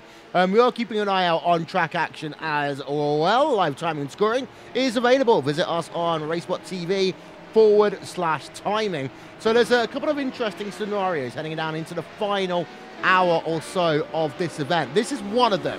Hellenic Racing Radical. Working themselves past some lap traffic. It's going to have to move out the way. Keep you up to date, by the way, the number 23 machine that we joked about going out to get the holiday Coca-Cola never actually came back into the car, so that team is out. That promoted the Hellenic Racing Radical team up a little bit, but worth noting that Simon Trendell and the Team Chimera number 86 car did have themselves a big moment about 35 minutes ago that caused them a bit of damage, and now Nestorius Kislogo, you know I was going to get it wrong. Nestorius was in that number 16 machine, has actually closed up by 1.3 seconds over the last 3 laps. And you know he's going to be happy about that, trying to reel that in. But that said, at the same time, I mean, how has Simon found himself in this spot? Because we were talking about an hour ago about him just getting into 3rd, and then he had that big moment at the chicane, and now suddenly he's P2. Actually, we saw one of the cars pulled out, didn't they? Yes, that's what I was talking about. For some reason. Yes, it was the Burlington car. So that's what promoted them both up into a podium position here. But it's worth noting that even if Simon Trendell doesn't get second, it's a 30-second gap back to Hawks in Racing Purple. So it looks as though that's as low, barring another incident, as Simon Trendell is looking to do. Let's go back to Pure Racing team, Jonas Wallermeyer right now versus Fitzy Motorsports. And we haven't really talked about Fitzy at all in this race. That's because they've been in no man's land pretty much the entire race here today. Yeah, they have just sort of been, it's been sort of a boring run for them. They just haven't been in, you know, one of the big entertaining fights. They've just sort of quietly stalked themselves into that second spot. And Sam Fitzpatrick, I believe, has done all the laps in that car. I know Jack Stiles has turned up a couple times to do an interview with us, but he hasn't been in the car yet, so he doesn't get an interview. Yeah. And we wouldn't want any team bias coming through, as Team Chimera is the best team in the world. But yeah, I mean, Sam Fitzpatrick cycling himself through, having a good run, just having a nice quiet run. A little bit of damage on that car, some bent body panels. That's going to happen in a 3-hour race at Zolder.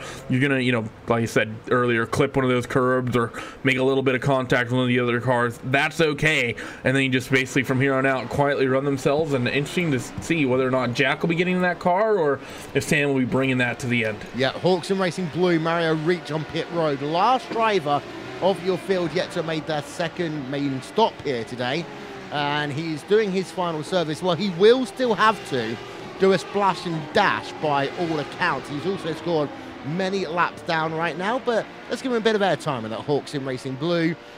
Should be on pit road for about another 10 seconds or so.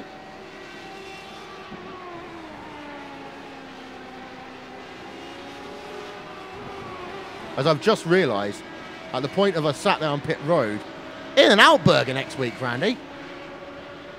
Potentially, if you behave yourself. I will, I promise. 50.1 second then for Mario. Comes back out onto the racetrack. Wilson versus Chicane Wings with Motorsports Blue. Chicane Wings Motorsports blue, and there's no width in there at all. That gap is 1.1 seconds right now in your GT field. We have got a battle going on. Racing Lions are trying to get back into it right now. They have caught back up to the Berlin SimSport number 47 machine. Now we're going to have a fight for position in the MX-5s. I don't think we've had a fight the entire time I've been here, so this is going to be really, really exciting between these two as they now work themselves in toward the second chicane under the bridge, who's what I tried to read what was on it, but it's in the wrong language, as they work themselves into the second chicane. And actually, Neil Hetkins, very well done, reeling in Bastian Salmon very quick through that second chicane. Is Neil Hetkins, and we talked about Jamie Wilson going on a random charge. Here comes Neil Hetkins going on a random charge, and he might try to make a move down at the hairpin, and he indeed will. Yeah, and he does that. Last pit stop time for him, 37.2. He moves up into P number 4. Actually, one of the first times I've really seen someone go side by side with one of the Berlin SimSport cars, but he's coming back. Is that driver of Bastian Solomon. In fact, Bastian is back out in front, but here comes Neil Hetkins trying to swap back down to the inside into Jackie Ick's corner. First one of the apexes, second one of the apexes. Neil Hetkins, not a fan of giving up, he is. And now he's back up into 4th once again. That's very well done by Neil, and that's the first time, as you said, we've seen those two Berlin SimSport cars really divided on the racetrack. Actually, funnily enough, our timing looks sort of odd because the Berlin SimSport prototype falling down the order, it's now scored just behind those guys. So that was sort of, I was like, where did the third Berlin? Oh yeah, but very well done by Neil, and it's got a big gap to reel into that number 16 machine, and I'm not quite sure he's going to be able to do it. But inside of an hour to go, charging hard, different pit stop strategy windows coming through, Neil might have an outside shot at a podium here. He does. He has to use quite a bit of time, actually, though. 27 seconds as it stands. But again, strategies might be slightly different. Team Chimera got within 0.2 of a second of the Chicane Wings Motorsports blue car, but then there's a lot of traffic down at the exit of turn number 8. And that's the reason why he's fallen back down to about 0.6 of a second back as Jamie Wilson. You know he's going to be pushing out there as hard as he possibly can, especially, you know, get back up towards Jamie Wilson and, well, cycling themselves through that first complex right now and doing as best he can. Actually talking about the corner names around this place, Willie, because it is something we always like to talk about. I've always thought that Jochen Rindt got a very boring corner to be named after him, because it is, you know, because Jochen, for those who somehow unaware, is actually going to get a change of position, I believe. Jonathan Gluston as well as Cedric Bolton. Cedric getting himself around that 999 machine, and now he moves himself up into another spot, made it very easy down at that first chicane. But Jochen Rindt, the only driver to ever be awarded the Formula One World Drivers' Championship post-mortem after an incident in the 1970 Monza Grand Prix, unfortunately killed in an accident in practice. And of all the corners in the world for him to potentially have one named after him, he gets a little odd sort of kink that really all it does is make the exit of the hairpin a little bit awkward. And then that's it. It's he should get an Eau Rouge or, you know, a big, fantastic corner for someone like Jochen Rindt, and not that little, okay, we're done. Yeah, I mean, technically, we could call that the third chicane. Yeah, we could, but it's just, it's not really, it's not a chicane. It's like, it's too sharp to be a kink, but not sharp enough to be a chicane. And it's at a point of the racetrack. If that was happening in the middle of a straightaway, now that would be interesting. Yeah. But it has to happen right on the exit where it's just, he needs, just name a racetrack after him. Oh yeah, let's go down that route instead. I think that's far better way to remember the memory of Jochen Rindt, actually. And again, 1970 Italian Grand Prix, a horrific sequence of events, but the only driver in Formula One history to have won a world championship posthumously. Battle for P4, by the way, has been hotting up in terms of your prototype field. So actually, we just had the pass down at the Jackie Ick's corner. So that is now Hexa team up into 4th, Hawks and Racing Purple down into 5th place. Replay of that one from our aerial coverage, brought to you by Antoine Design. And, oh, that's what it was. It was a slide there by the Hawks and Racing Purple car that caused that entire pass to happen. He just cracked a little bit under pressure on what is becoming a slightly more slippy surface. Did he slide at the Jochen Rindt corner that I just got done talking about? Wasn't difficult. Oh, okay. So I thought I hadn't seen the replay. I thought he may have moved done into Jackie 8's corner, not at. But that is one of the situations you can get. That final chicane, very, very slippy, as you say. Even under ideal circumstances, the way that corner is sort of profiled, it can be a little bit awkward to get onto for some people. And the way the curb on the right-hand side, it's actually very easy to skip your right rear tire over one of those big sausage curves because you try to cut it as tight as you can. And when that happens, it basically just completely upsets the car, and there's no getting on the throttle. And seems to be something similar to that. He's what caught out the Hawk Sim Racing car as Michael dropped down another spot.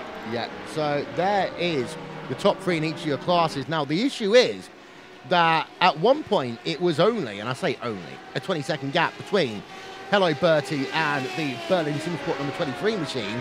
However, of course, that car now out of the motor race means it's a 1-lap gap between your race leader and Team Chimera number 86. That is not a misprint. However,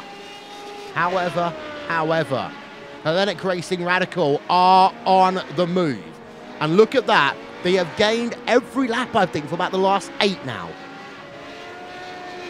Yeah, they've been reeling Simon in, so I don't know if this might be a light fuel fill or what the deal is for that Hellenic car, but they're quicker than the 86 for sure, and Simon's going to be scratching his head at that one, trying to figure out any way that he can eke out an advantage from here. He'll be looking at the fuel numbers, looking at everything, trying to figure out, okay, when should I come down pit lane? How much should I take? How much fuel do I have? How much fuel do I think they have? And really, it's sort of an equal situation for all the teams here. I think, everyone, some people may be coming down a little bit early and underfilling the car.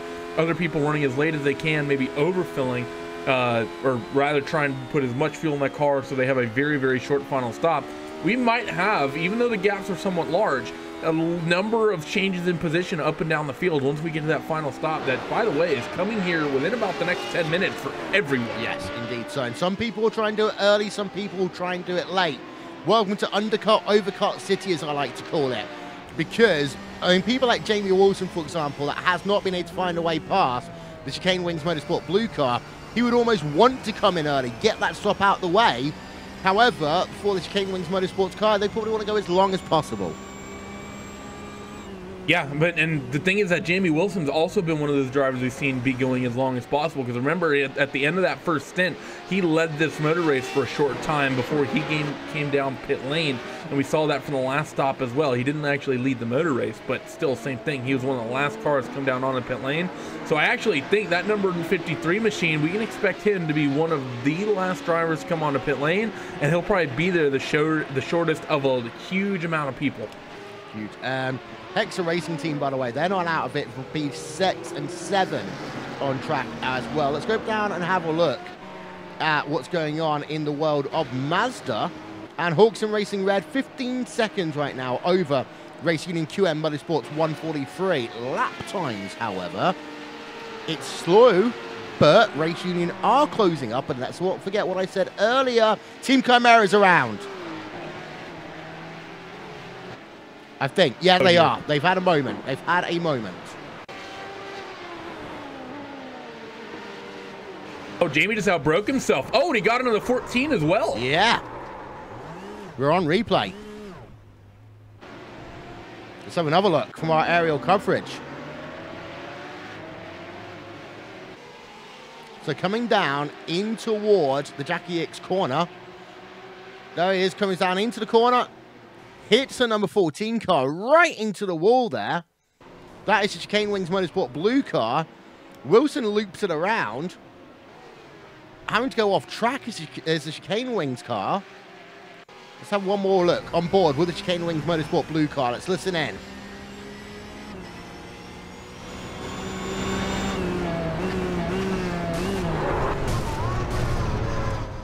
That always just slightly aggravates you as a driver, doesn't it? Yeah, and I don't know what happened. I don't know if Jamie was trying to come down pit lane. I don't know if he just outbroke himself. I don't know if that Chicane Wings car maybe broke a little bit earlier than Jamie was gotten used to, because maybe as the tires have sort of gone away, they've sort of backed the braking marker. I'm not actually sure what happened. That's an uncharacteristic mistake for Jamie. He normally prides himself on being someone that doesn't make this sort of little incidents, and it's uncommon to see him get into it. And He's not going to be happy about that, and granted, the chicane when he's cars is way up there. He would have been somebody who relinquished that spot, I think, if that weren't the case, but he's cycling through the chicane now. It wasn't in a plan to come down pit road. That's what I initially thought might have happened. He might have just was so focused on hitting pit lane right that he's like, oh yeah, I have to brake if he's not coming down pit lane in front of me. But that's sort of that's going to change things for him and potentially be the difference between him picking up spots after this final stop and not. Yeah, and from one Chimera to another, within a second now, is Hellenic Racing Team. They gained 1.7 seconds on lap number 89 of this event, so they are now right there in the draft zone against Simon Trendell. This is a fantastic showing, actually, now by the Hellenic Racing Radical. Yeah, that it is, and Astoris is looking very quick as Trendell very loose at the hairpin, and this is going to open up the door for Hellenic as they go running through the Ring kink and now down this back straightaway into the final corner, and Simon's not even going to fight it. He's just going to give it up, put him into that P number 3 spot, and he's going to cycle himself into that 3rd spot, and now he's just going to wait for the pit stops, and maybe he has an ace up his sleeves with the fuel fill. Maybe he'll have a nice short pit stop, be able to jump Hellenic once again. But still, inside this last hour, coming up on 3/4 of an hour to go, Will, and Simon Trendell is falling back, and Astoris is starting to open that gap up already. Yeah, he just slid completely there through turn number 8. Bouldersburg Haspel boxed. That's the one. And Simon Trendell, he just slid all the way through that corner, had no traction on the exit of it, and Hellenic Racing Team, within the space of about half a lap, has been able to gain 0.7 of a second. Sort of all closing up, isn't it? We've had so many different fights here as we approach this last round of pit stops. And by the way, we've just had a car. Oh, big incident. Number 33 machine's involved in this one. Nico Abril. And a couple cars involved. Who is the other one? The number 125 as well, coming off the turns number 1 and 2. Number 125 machine exiting pit road, going into turn 2. 33 machine was there. I don't think he realized that that car actually was alongside the way it was, and they made contact, and the 33 machine almost ended up on his side. Another couple cars involved as well. The 999, that's Jonathan Gluston involved. Yeah, what happened there is Nicola Brill, I think, moved out the way to allow someone to go past and tried to retake the apex. But there was, going to say, another driver. That was also, I think that was a Hawk car. No, it wasn't the Hawk car. Yeah, no, it was. It's Hawk Sim Racing Green, yeah. Mark Schultz. Yeah, that's one. Coming off pit road. So let's have a look then. Oh, one more look. And it's also the 999 car. That's one I was also looking to see what the hell was going on. But the 999 car got involved in that. That was the Hexa Racing Team car that got that secondary impact there. There we are. So Hexa was involved, Jonathan Gluston there. So that's going to put paid his hopes of trying to get a top 5 in this motor race, because he will have damage. It's all kicking off in the last hour of this motor race. Oh, and Simon Trendell's around at the first chicane again. What happened here? This was just an incident all by himself. The 86 machine, I think, just trying to get on it and do as best as he can to get that car moving to maybe make something happen after the final pit stop. And he tried to take the chicane as quickly as he can. It is actually the classic first chicane at Zolder incident. Yeah, it's the anti-cut and the way the cars shocked. I've had this happen in every car I've driven at Zolder. You hop that chicane aggressively, and if the car doesn't land just right, and if you don't have the wheel turn at just the right angle, it will kick out, and there's a very good chance that exactly what just happened to Simon Trendell can happen, and you essentially just correct the car and spin off the other way. Very well done by him to not hit anything, but with that 86 machine, he just lost that spot to Hellenic, and now he lost a bunch of time due to that little silly half spin. He's going to be very, very frustrated when I go to vent after this race, and, well, make fun of him for making a mistake like that. Hexa Racing Team 66 versus Hawks and Racing Purple are in a battle. You've also got Berlin Simsport number 16 on pit road for the final time today. So we'll hopefully pick this one up at about the same time. Here's Hawks and Racing Purple. They are 0.3 of a second back, trying to get a bit of a slipstream as they come into the Jackie X corner to complete their next lap, and he gets turned around as well by the number 14 car, not for the first time today, and that's the number 128 machine then, in all forms of major issues all of a sudden. Replay of that one, I have no idea what happened down into that final chicane there. And I think actually it was the Hawks in Racing purple car, in my opinion, who just, and I'm just going to try and zoom it in because it's the point of impact there, who just came down to a part of the racetrack where he shouldn't have, but we need to see it from a little bit further back to really get a good understanding. So here is Michael Endres coming down into the Jackie X corner, the Jackie X chicane, comes down into the corner, brakes normally, and he just comes down on that number 14 car. I don't quite understand why, Randy. It's just one of those classic, you're getting to the end of one of these races, people can see the light, and people are starting to think about other things. Because the first half of the race, first three-quarters of the race, it's relatively easy. Because, you know, for most people, it's sort of just run the fuel out, come down pit lane, take a full stop. You're getting to the point now, though, where people are thinking and they're doing math in their head and, okay, how much fuel do I have to take? So there's a little bit more thinking involved, and I think that 128 machine, or maybe he's just trying to push. He tried to get that little extra advantage out of it, and just, unfortunately, you're right, he just cut the nose off that 14. The 14 was totally off the racetrack. All four tires at one point on the inside of the white lines going through that final chicane. So he gave that Radical as much room as he possibly could, and well, the Hawk Racing purple car, he wanted more. Luckily for him, I mean, it was a pretty silly spin. That could have been much, much worse. That said, we should be seeing final pit stops for everyone coming. I thought they would have happened by now, but we're still waiting for a number of people to come down pit road. Yeah, indeed. So maybe everyone's just like, you know, got the news that Chip Kelly is going to be back in Pac-12 football with UCLA. And it's like, oh my God. Oh, Lord. Yeah, I know. I thought we had enough with Danica Patrick at the Indy 500. Now it's going to be Chip Kelly City over at UCLA. I mean, really? It's not a good thing, isn't it? No. But that sounds about as good as the Cowboys, to be honest. Yeah, true. True. Here comes Neil Heckins coming out of pit road then. 41.2 seconds is his pit stop as we're going to let him go back out onto the track. There's no real close battles going on, but there's a lot in terms of strategy that will come into play in the next couple of There's laps. no close battles yet. Yes. Soon there will be close battles.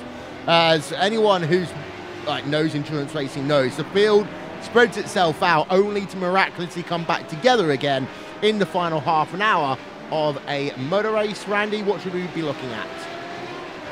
Simon Trindle is an interesting one. Like I said, Simon tends to be a little bit of a wizard with fuel. He has some, we have some tools at Team Camara that help us out. But I suspect he's going to have a very short pit stop. I also suspect Jamie Wilson, for that same reason, might have a very short stop as well. Basically, anyone that seems like they've been coming down pit lane later than anyone else might be people to watch. Did we just have another spin at turn one? Yes, we did. Nico Abril in the 33. We just saw him have an issue a few laps ago. He had, I think, maybe dealing with a little bit of damage coming through turn number one. The 33 machine got all sorts of loose, and he did a good job to not hit anything, but still, that car facing the wrong way.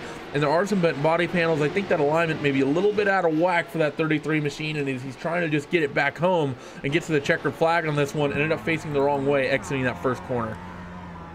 Just completely drifted it one way, then the other.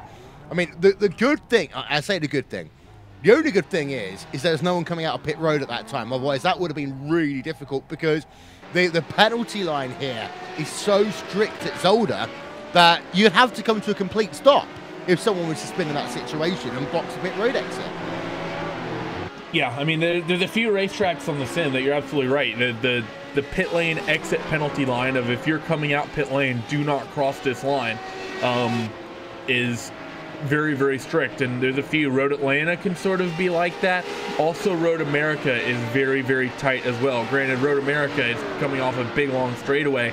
This pit lane actually is sort of unique, the way it cuts off a pit lane through corner number one and on the entrance into corner number two. The only track I can think of that is really like that is you got Montreal, and you also have Road Atlanta, actually, is the only couple tracks I can think of that sort of spit you out like that. Actually, Daytona is sort of similar. Yeah, but it's Daytona. Yeah, that's a good point. Hello, Bertie. On pit road. And he's been early, so we should be seeing... I mean, so this is actually a good metric to base everyone else off of. We should be seeing everyone else in a few laps then. last time Tim Burton was this early. I'm not going to go there. But here he is to make his final pit stop. Just 40 minutes, 30 minutes, well, 30 minutes, you and I have to keep it together.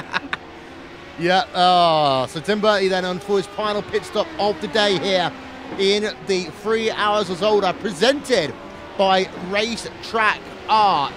If you want to go and see the fantastic work that you can buy, just visit racetrackart.de, and 20% off all items until Monday due to Black Friday week. That's a good deal. Yeah. I might have to get myself a lamp.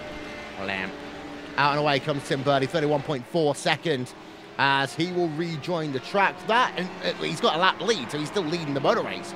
He could literally have gone out and got himself a Coca-Cola, and he would have been okay. We've also got Race Union QM Motorsports on pit road for the final time. Well, that's interesting, because they're the ones pitting early. Hawks and Racing Red, by that account then, I thought they were going to have to pit earlier than Race Union. It seems to be the other way around. That might help Hawks and Racing get this victory. Very well could. It could go a couple ways though, because it is one of those situations where even if that car doesn't need to come down, even if that car can potentially push it for a handful more laps, sometimes it is better just to come down pit lane, because you need to take the same amount of fuel regardless.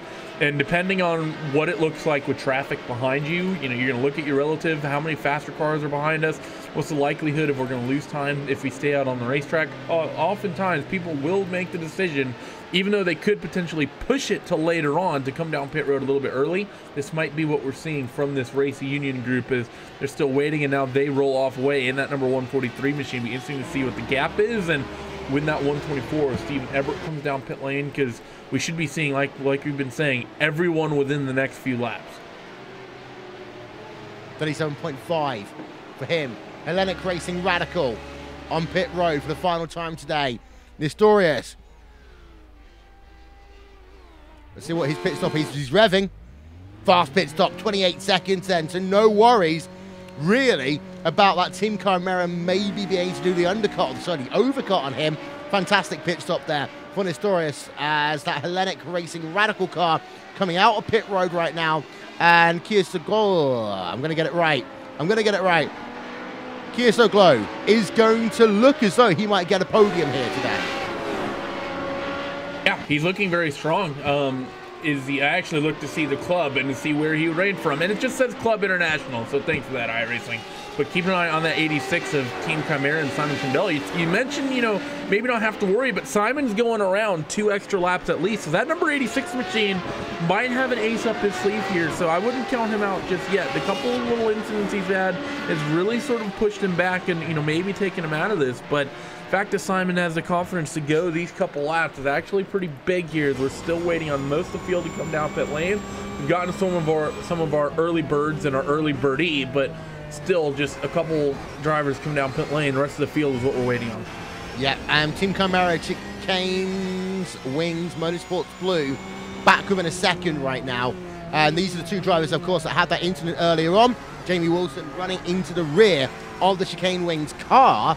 And it looks as though that battle is back on, although Jamie Wilson's going to have to be very tiptoey around him now. Yeah, Jamie's going to feel bad about what happened. He might still go for the position. He might be, this is a motor race at the end of the day, but I don't think Jamie's going to be too forceful about this one in terms of getting the job done.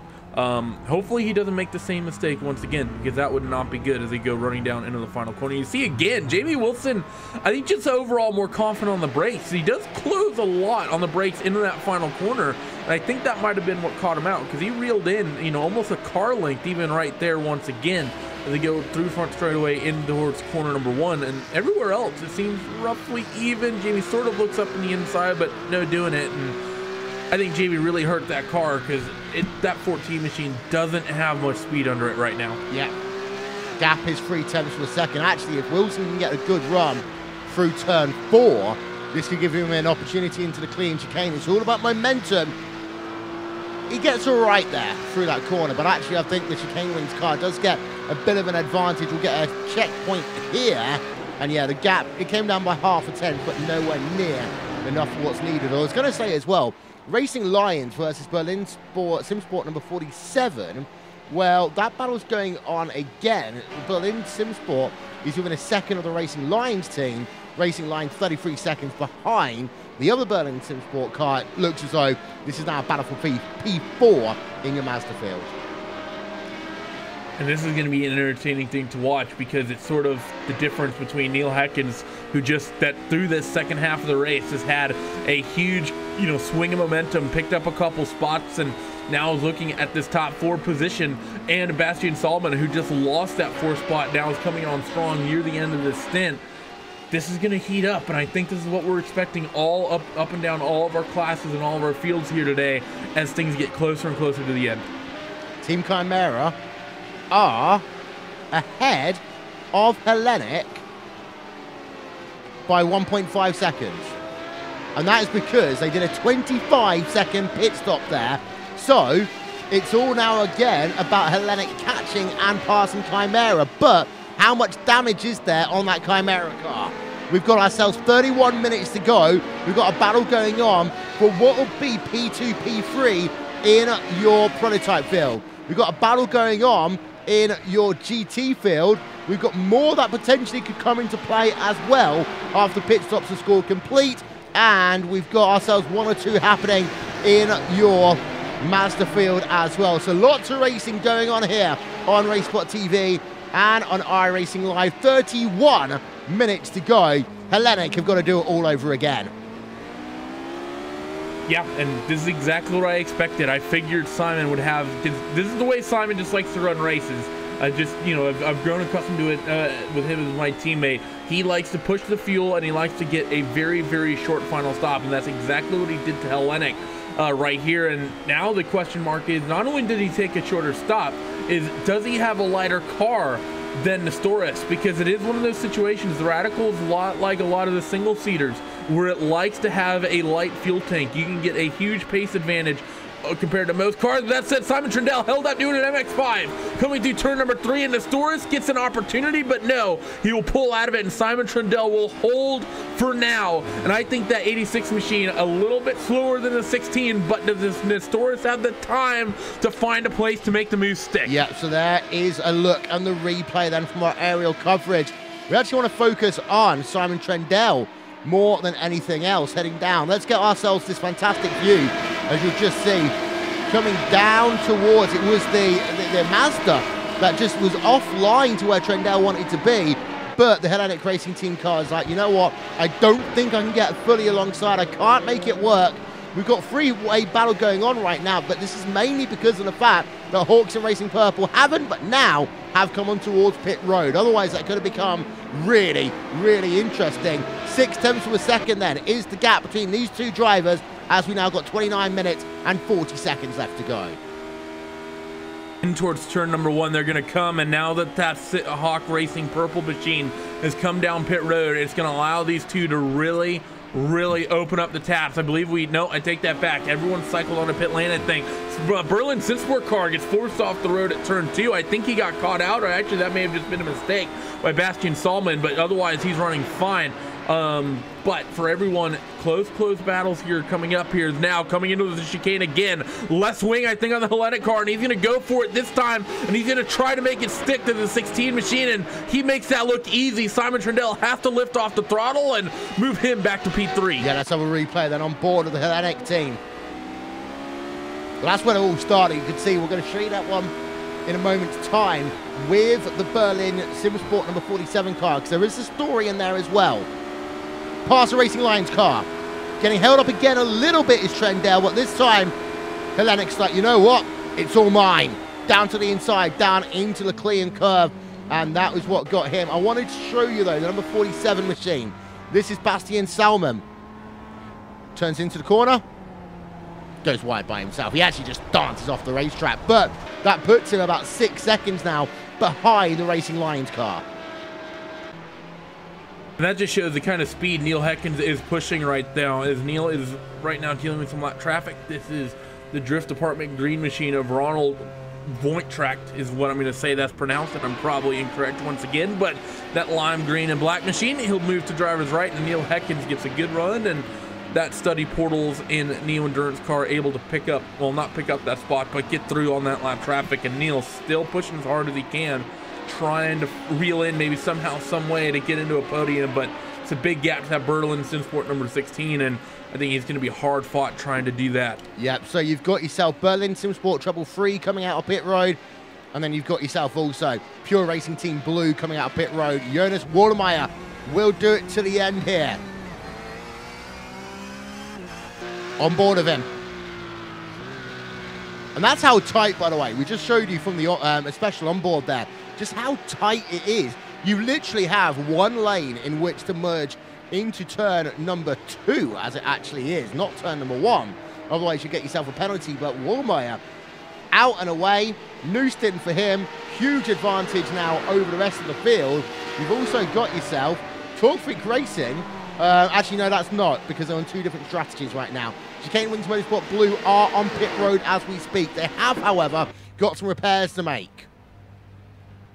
Question is, will they take many of those repairs? You're approaching, you're inside the last 30 minutes of this motor race. They are. If you're right, but how many of them are they going to take, though? It's sort of one of those situations. If the car really needed repairs, I would have think you would have come down pit lane by now. Sort of odd, I think, to, yes, that car is damaged as that rear wing gets somewhat straightened out. A little bit odd, I think, that if that car needed repairs, likely should have just came down a bit ago. I think at this point, if it's driving straight and you're not losing, like 5-6 seconds a lap, just roll with it and take that to the end. Almost always going to be the better situation, but we'll have to end up seeing it. They now cycle themselves out through in towards corner number 2. Bruno Gari behind the wheel for the final stint then. Laurent Robert no longer in that car, done for the day. And just trying to have a look through, see where the battles are that are officially happening on track. Chimera haven't allowed Hellenic Racing to really get away, but there is so much traffic going on in this final half an hour that anything can still happen. You can see that Trendell is just pushing, gets to the lane, almost blocked him then as he works himself down into turn number 8. But look at all of this traffic right now, as we'll have a look from up above as they all go. There we finally see some some front end lights flashing. Down into turn number 5 come another group of cars. And this is what I mean. For some drivers, even though they're on different strategies, they don't want to get held up here. Here's Berlin Simsports Treble 3. They only came out of pit road a lap and a bit ago, but they're stuck behind Torque Freak Racing with Vatsa, lap number 31 of a stint. It's one of the big issues is that even with the pit strategy, you come out, you get trapped behind lap traffic, especially lap traffic in your own class. It can make life so difficult that everyone's still cycling through. I think for the most part, we should be done with our scheduled round of pit stops and whatnot, but maybe a couple cars still need to come down on pit road here a little bit later on. But now from here on out, Will, it's basically you're in the car, you have fuel to the end, get your put your foot down on the floor, go as hard as you can, and try to pick up anything you can. It's actually Porsche leader Jonas Waldemeyer a little bit. No, Randy. That was a Treble 3 machine who I said was having to deal with slower traffic, who is ahead on the racetrack, but was in a situation where they were just on a different strategy. What happened there was, I think Torque Freak Racing comes on. That's what happened. Now, this is what happens when you have a driver ahead of you come on towards pit road, and Baliet there just missed his own braking as a consequence, because, of course, you go straight forward in this situation. You always do. You don't get on the brakes as early. Sometimes you're waiting for that brake light for the driver ahead of you. You're in that kind of my own focus moment, and all of a sudden, that Treble 3 machine just goes wide as a consequence. Yeah, he was the one who had the initial mistake, but Jonas Waldemeyer, race leader, he was the one who cycled himself on the outside. But it is, you're absolutely right. I've actually had, very similar situations to that happen. I've been the person who makes that mistake following someone as they come down pit road, and I've been behind someone as they make that mistake going into that chicane, and it's a very awkward chicane to have to deal with that. Luckily for them, though, didn't lose too much time, and they're really not in it fighting with anybody. They could potentially, the Triple 3 machine sort of out all by themselves. Not much they can really do here. So for Radoslav, maybe not the biggest issue, but still, you don't want to be making those sorts of mistakes as we're approaching 20 minutes to go. Yeah, indeed. So, ladies and gentlemen, we're going to step aside for just a couple of moments here on RaceSpotTV and on iRacing Live. We'll be back with the final 20 minutes of this race after this.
Minutes and a lap to go here on RaceSpotTV and on iRacing Live. Simon Trendell's not allowing the Hellenic Racing Radical to get away by too much. The gap is still 1 second in your prototype division. Here are the top three then in each of your class. Left-hand side of your screen. Battles going on, Randy. We don't have as many as we thought we would. Yeah, a lot of these fights didn't really close in, I think, the way I was hoping they would. So because of that, you know, we're still pretty spread out. It really is just between Simon and Nestoris here. These two, as they go working through the X-Key Sport Bridge and in towards the final corner under the Coca-Cola Zero Bridge, who they've got their money's worth on advertising at this motorsports venue as they come back onto the front straightaway. And you know, this is the fight that we're watching. Everything else is spread out, and there's nothing really else, you know, for the race lead in any of our other classes, close as it gets. Indeed. So just to let you know, we've had the Hellenic Racing Porsche on pit road for about 6 minutes now. They've fallen well down the field, involved in an incident and out of this event. That is Pavalos in that number 84 machine, and well, their day is pretty much done. Actually, it was Purz who was in the car. Oh yeah, it was. Andy Purz was the one in the car, and I saw that car have a little bit of a hiccup down on pit lane. Something else is happening. I didn't talk about it, but not sure what happened to Andy Purz there. That's they're not going to be too happy about that. Game over, man, is the situation in that case. After the Berlin Simsport car went off down at turn number 2, they have fallen back a further 8 seconds now to that Racing Lines team. So they've really put paid to their chance to have a successful end to this motor race. Look at that. They've lost 3.3, 2.4, and 1.7 seconds to Neil Heckins in the last 3 laps.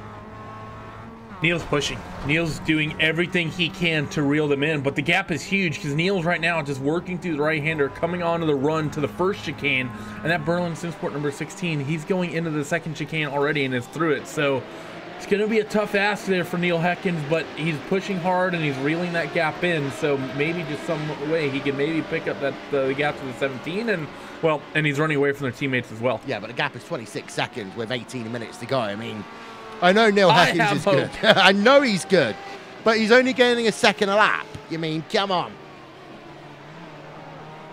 Come on, Will. We have to overhype this thing. Can he do it? Look, my name's not Michael Cole, all right? Oh, well, I tried. Back onto the back straight away then for Trendell versus Nistores. Last time by, Trendell lost a little bit of time. The time before, he gained a little bit of time. As they work themselves through the clear and chicane once again. By the way, those of you that like all these random facts, this is lap number 110 in this event. Well, for one person it is. It's the 109th one for everybody else. Oh, bit of a little kerfuffle in traffic. We actually got a car around behind. But that Hawk Sim Racing purple car, Will, that we saw come into effect just before the pit stops, is now into this fight again. But this time he's a full lap behind as they go running into the hairpin. And you see Nistores, he takes an early line in. Simon Trendell gets a little bit more of a correct line. But we had one car off in the background at the second chicane. I'm not sure. Oh, they're still off. Peter Conrad and the German Disaster Racing. And Disaster is striking in German indeed here as going into that second chicane. He just lost it. I think just caught the left side tires. Actually, no, he just locked up the rear or something. Car was loose before he ever got to the corner. And, well, disaster for the Germans and the German disaster machine. Yeah, and the thing that was worth noting as well with that Hawk Sim Racing purple car, that was the rule that we talked about earlier. When you're being lapped and you're in the same class, I'll come back to that. I'll come back to what you see on your screen in a second. You have to allow the faster driver to go past. Now, the situation for the German disaster racing team was actually 2 incidents. This was the first one that we've seen. I want to now show you, if possible, and we might need to change our camera angle to get it. Yeah, there was actually a secondary incident there because we saw the number 22 machine come onto the scene. That's the NYC.D11 car, and the German disaster car almost ran him off the road.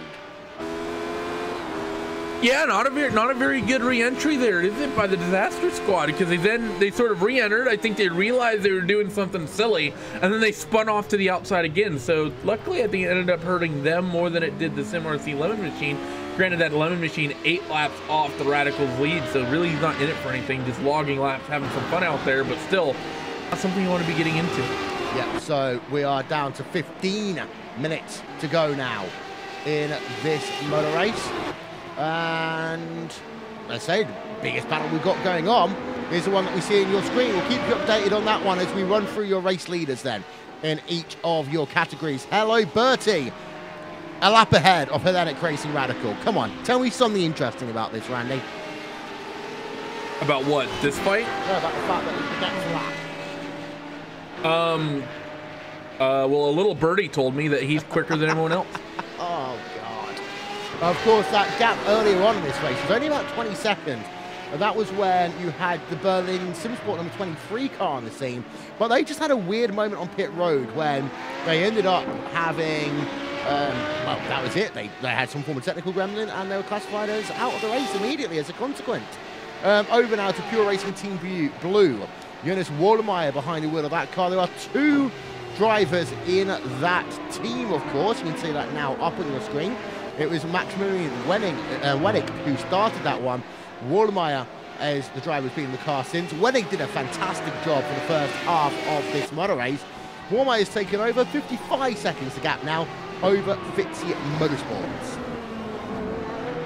And the gap's still growing. It was a second and some change that it grew last time out. And oh, Simon Trendell through the Jockenrin chicane. I talked about how easy it was, and it catches out Simon Trendell through the hairpin, and you can tell he's pushing hard. He got a little bit of oversteer as he came exiting the corner, and then while he was trying to get that oversteer back underneath them, he sort of straddled the curb a little bit odd. He had power on track. He sort of ended up in a situation where the left rear tire was on the dirt, the right rear on the asphalt, and because of that, it just brought the car around.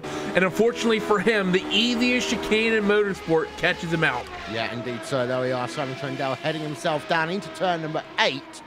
And then let's turn our attention to the other camera angles. He comes out the corner. And there you can see, he just never settles the car down. That's the issue.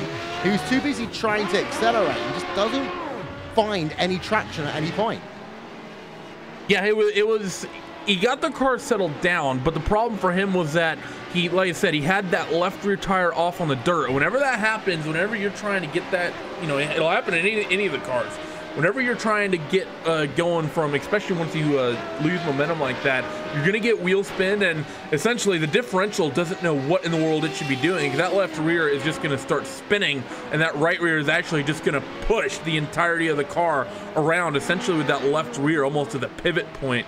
And, you know, good way to end up facing the wrong direction. But Simon Trundle, I mean, he's had some big incidents the last hour and a half, 2 hours. And imagine where he might be had he not gotten into those trouble, because I think we've seen that car around 2 or 3 times, and here he's only still a handful of seconds just off P2. He might not have been a lap down compared to Tim Birdie. He might be somewhere around only half a lap back. Yeah, indeed so. The Race Union QM Motorsports 143 machine is currently now 35 seconds behind the Hawks in Racing red car. And it had been a close battle at one point, but over time, Hawks in Racing Red took the race lead because they were not leading the way at the start of this motor race. We'll just show you the graphic there, actually, on your screen for these Mazda classes. They started off, then they fell down a position. Race Union took over the race lead, and then they've got themselves back up into that first place. But Race Union have done a good job themselves here today, up from 4th into 2nd. Yeah, well done by them indeed. It's just, you know, sort of quietly been running out there, haven't they? We haven't seen them be in any major fights. We haven't seen them in any major incidents out there on track. That 143 car just been quietly logging laps. And you think about the names that have been quietly logging laps. Hello Birdie, Pure Racing Team Blue, Hawksim Racing Red. Those guys are pretty much winning their classes. Pretty much same story for most of the teams running second. Fitzy, quiet race. Race Union, quiet race. Hellenic, not so much. But for the most part, you want to have a nice, good race in an endurance race. You want to get a good finish. Get out there, run a quiet race. Don't necessarily have to, well, you have to run a fast one. But if you can do it quieter than everyone else, it's a good way to get yourself to the end, as we're going to be inside 10 minutes to go here at the start of the next lap. Birdie currently working himself in towards turn number 3. Yep, a couple of retirees out of this event as well. We'll talk about those briefly. First one out was Racing Community DE Water. Then you had yourself Missile Motorsports blew out. A big moment came. Talk Creek Racing, Kota, hairpin number 3 involved in a crash. 4H Motorsports out from your prototype field. From your GT field, Reverend Racing out. And then you've got yourself the Treble 6 machine, the 701, the Racing Community DE Fire car, and the Berlin Simsport number 23 car, all out of this event from your prototype field. Talk Creek Racing Sunset are currently classified as out of this event, as well as Dirty Talk from your GT field. Everyone in your Mazda field is at least on pit road or on track. We've got one driver with no front end. That is Ronald Moons, who would otherwise have meant that we'd had a 100% finish rate in terms of your Mazda field here today. We haven't done an onboard lap with the Mazdas here today. With 9 minutes to go, let's do one. We are on board with your race leader in your Mazdas. This is RaceSpotTV Fan Immersion.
of the things noticing about the Mazda MX-5, of course, it is so much a momentum car here, Andy.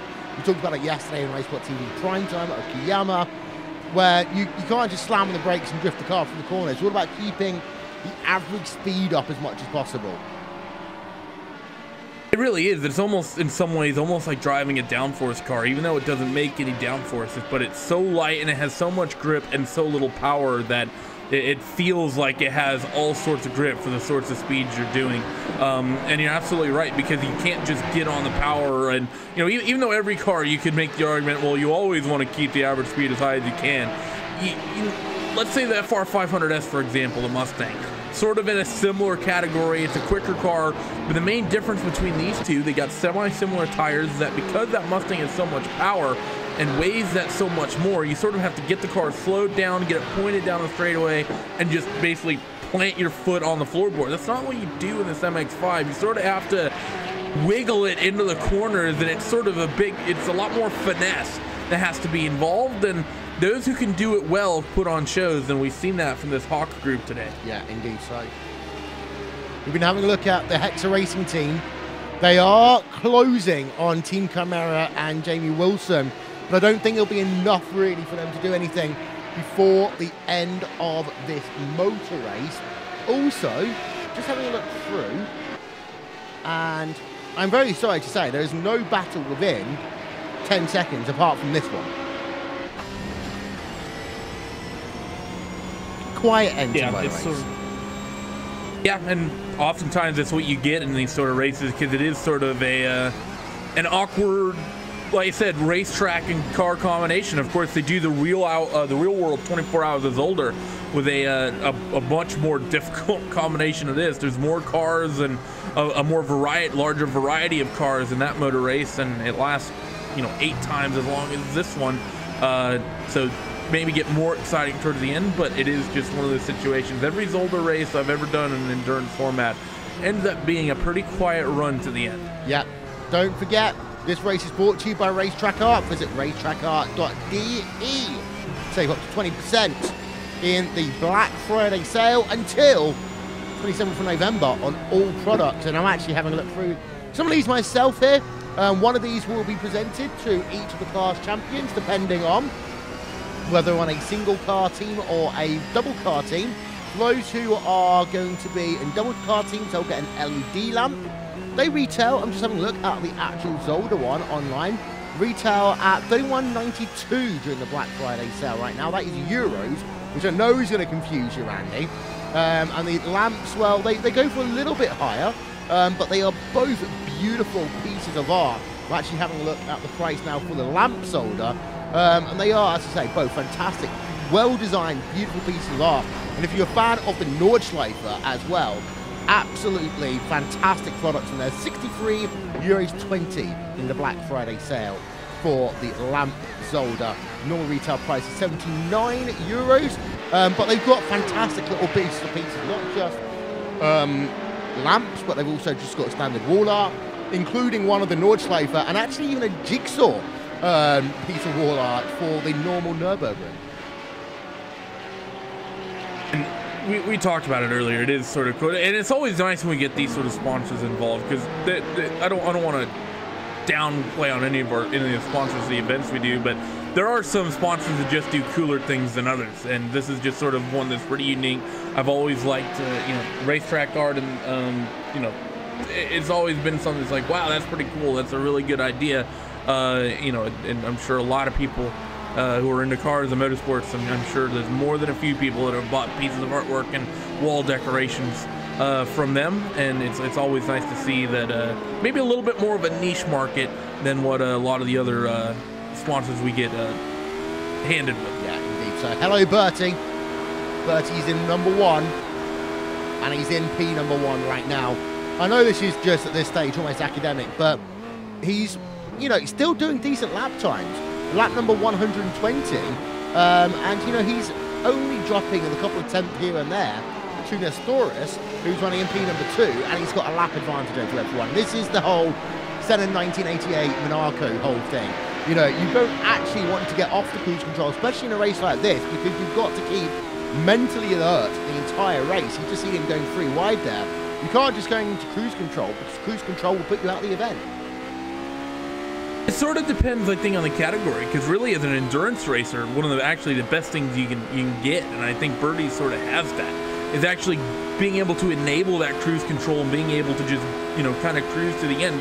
Because in GP racing, because the race only lasts an hour and a half, if you're Ayrton Senna or, you know, insert Formula One driver here, you have to be able to push that entire hour and a half. Compare that to, say, someone in a GT car in a 3-hour event, a 6-hour event, heck, a 24-hour event. You get to those middle stages of the race where there's not much happening.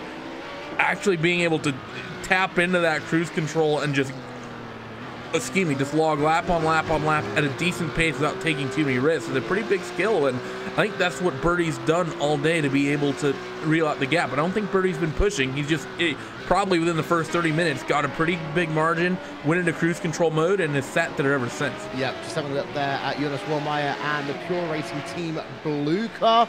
And, well, they were still within half a second of the... In fact, that last lap was within a 1/10.5 of their fastest lap of the race.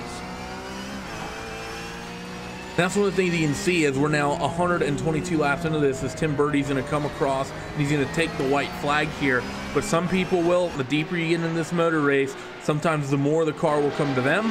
And, you know, other times it's just some people get quicker at the end of the race, lighter fuel load, a little bit less stress, because if there's not a lot of cars around you, if you're not really fighting with anyone, you're just going to focus on driving the car and not thinking about, okay, I need to catch this guy behind me, okay, I need to catch that guy in front of me. You're just going to be a little bit more relaxed, a little bit more calm, and because of that, sometimes you will put down your quickest race. A lot of times, the quickest laps you do are the laps that you're not even really thinking about, you're just driving the car, whereas when you're trying to go fast, you'll make some little mistakes because you're pushing so hard that you won't actually get the most out of the car you potentially could, as Mr. Tim Birdie, now halfway around on his final trip, works himself in the second chicane, hard on the brakes. Yep, so now down into 7 for the final time in this Motor Race 4.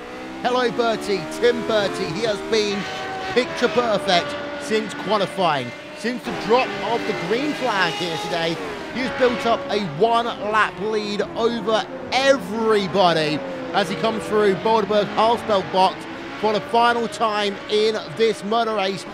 Now, just got the Jackie Ick chicane to do for the final time. Here comes Tim Bertie, slowing it right down. Out the final corner. And Tim Bertie is your overall winner here at the 3 Hours of Zolder, presented by RACETRACKART. Absolutely phenomenal result by him. Led pretty much lights the flag. The only time he didn't was during pit stops. Next up, let's see, it's going to be it's actually, just having a look through here, it's actually going to be the Mazda, which will be the next one to come past and complete the race here today. We're on board right now with Hawks in Racing Red and Stefan Ebert. Fantastic job by him today.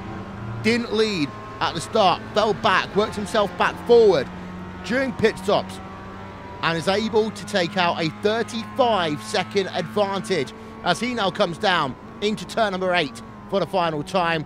Just got himself the Jochen Rindt chicane to do, and then the Jackie Ick chicane to do to complete this motor race. And well, for Stephen Ebert, it has been a great job for him as well. We'll turn our attention over to Pure Racing Team Blue in just 1 second time. Here comes Hawks in Racing Red.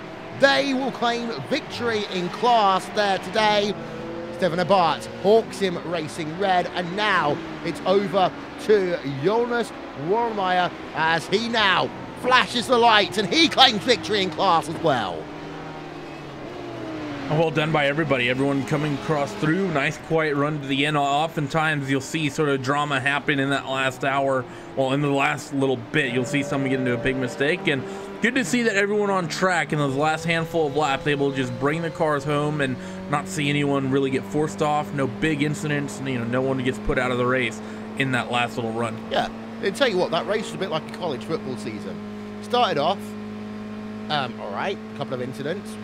Then it settled down, had the wild, crazy run at the hour mark as people tried to work out their destiny. That's the equivalent of Penn State losing to Michigan. So, well, yeah, it's still holding strong.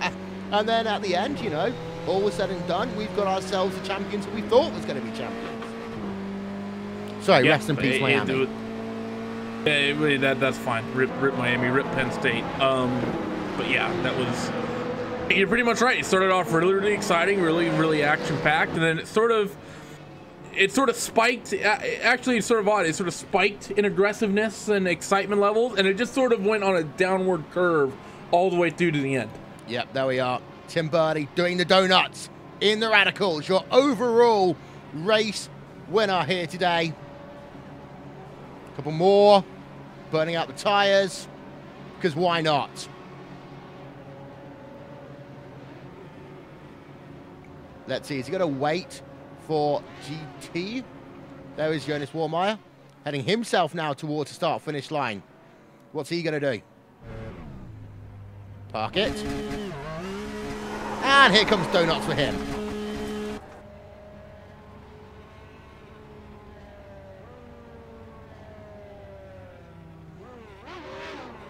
And a bit of a Stephen burnout. Burr interestingly doing donuts at the exit of the first chicane, where there's absolutely no fans. Yeah. And meanwhile, we're still waiting for Stephen Ebert to actually finish off doing what he needs to do. Wait, has he not finished the race? He has. Oh. There we are. I was going to say then. There we are. You've got the iRacing fans, the 10 of them, just stood by the hill. There we are. We'll get them out of focus. There's Tim Birdie. Still doing the donuts. Very happy chappy is Tim Birdie in that #1 team car. Donuts into 2 as well, maybe? Are you going to do donuts for a lap? Every corner.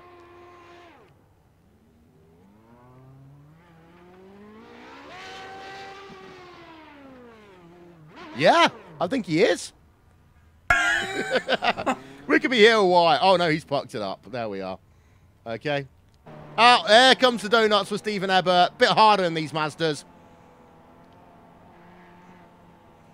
Street tyres, of course. So it'll last about 400 years on donuts anyway. And there is the Hawks Sim Racing Red Team car. Having completed Donut City, let's have a look at your final race results here from Zolder.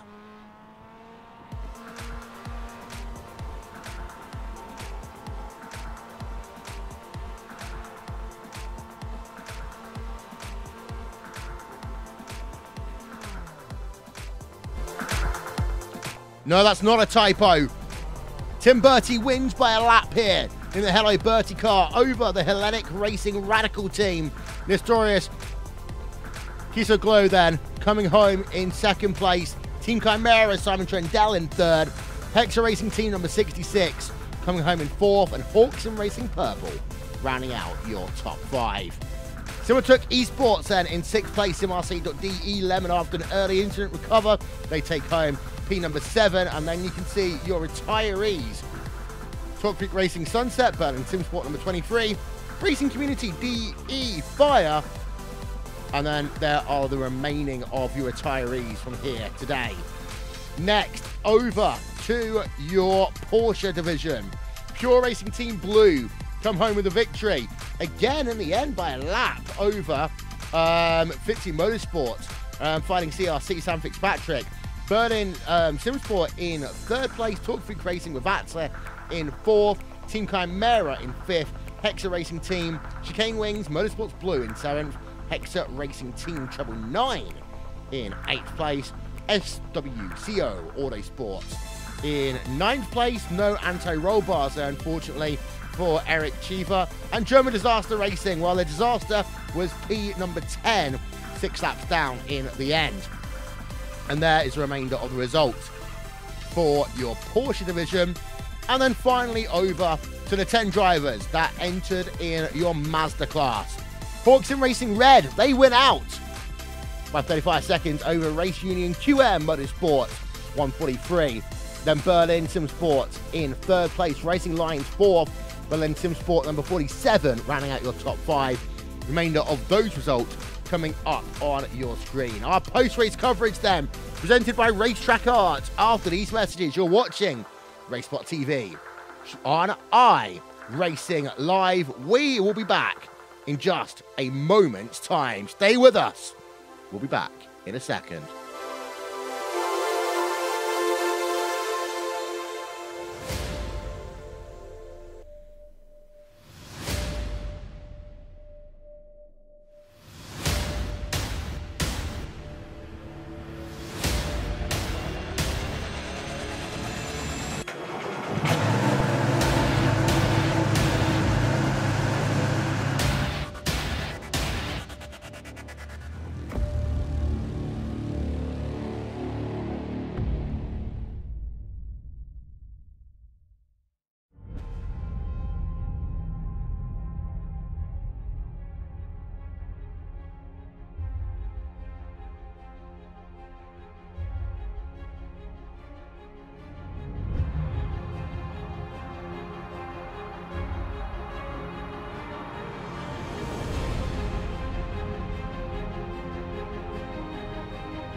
Welcome back, ladies and gentlemen. Welcome to post-race coverage from the Racetrack Art 3 Hours of Zolder, organised by Racing Community here on RaceSpotTV and on iRacing Live. Wolverton here along with Randy Cheneth. We are going to just have a quick chat before we go to interviews, allow people to settle down after what's been a long race. And we're just having a look at the Racetrack Art website. There's some very interesting ones out there. There's also Avis, which I think is interesting in its own right. Yeah, me and Will just during the break, we've just been going through, and if you have a vague racetrack that's anywhere near you, I almost guarantee that Racetrack Art will have something, because we've been cycling through, and there's some interesting things they have. They have, of course, all the major racetracks, but they have any club level stuff, and they even have manufacturer test facilities. If there's a racetrack that you're interested in, they probably have it, and I'm sure if there's something you want custom, I'm not going to speak for them, but I'm sure they could do something up for you. Yeah, indeed so. But let's think about the race very quickly. I mean, it's been a fantastic event here today. 3 class winners, 2 of them solo car efforts, 1 of them a duo effort. That doesn't really surprise me. I mean, some of them, you know, for 3 hours for a lot of these guys, so many people have gotten accustomed to running 6 and 12 and 24-hour races. At 3 hours, a lot of people just spent less a race.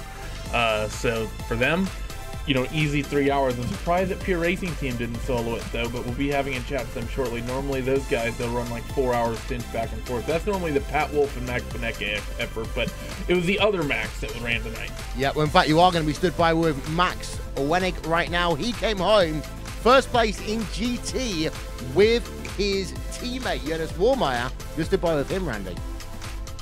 Yeah, I'm stood by with Mr. Wennig, Mr. Max W instead of Max B. And Max, it's a pretty quiet race from, at least, I mean, I accidentally slept in a little bit thanks to the time change. Set my alarm clock at the wrong time, so thank you, daylight savings, for that. But for you, at least for the last couple hours, you guys just out there logging laps. I mean, the Pure Racing Team group is one of the dominant teams in the Porsches when it comes to this style events. What is it that you guys have figured out in these cars? Because you're dominant in the VLN, you're dominant in this. I think the Porsche just suits us. It's a car we run a lot, and with all this effort we put in the car, it pays off in setup. And then today we had a pretty good setup pace-wise. We struggled a bit with drivability, a bit of oversteer, but generally the car was really fast, and I think that's what you could see in the live stream. And for you guys at Pure, it's sort of been a really big couple weeks, hasn't it? Because you had the you guys won your prototype division in Neo at Road America. You would have won in DTFX last week in the 6 Hours of Le Mans. And now you make it here, 3 wins, 3 weeks in a row. How is that for the team as a whole? I think it's pretty cool. It feels pretty good to be competitive everywhere. We are trying to give our best in every race we are in. And yeah, I think of course Patrick does a lot of effort in the LMP cars.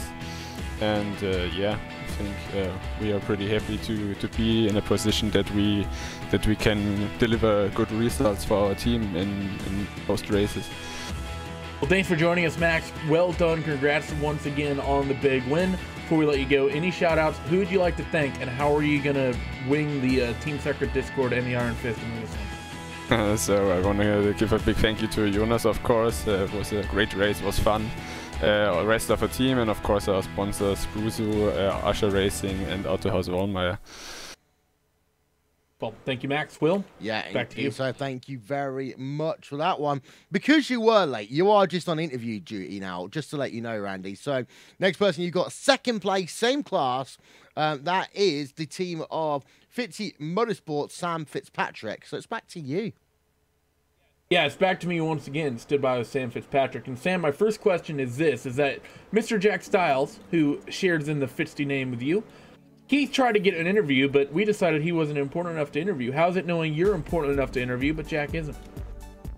Well, it's an honor, I guess. Yeah, I heard Jack go off to this channel and just saying I'm going to try to get an interview, and I had no idea if he had or not, so thanks for letting me know that. I'll rub that in.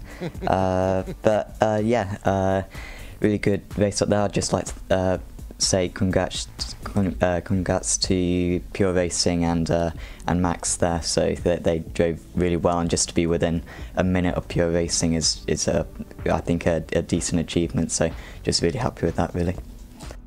Now, talking about this racetrack, I mean, Zolder, we saw in the Blancpain GT Championship earlier this year, it's sort of not really used in any of the big series. It's sort of, it is sort of the redheaded stepchild for a lot of people. It is one of the bigger racetracks in Belgium, but outside of some club level events in the 24 in the real world, it doesn't get much love, and that sort of carries over here to the iRacing sim. How was it out here, dealing with the pace differential between a Radical, a Porsche, and an MX-5? How was it in the Porsche's perspective? Because we've seen, semi-similar things in the VLN Championship in the past with the Porsche, the MX-5, but there's GT3 cars there.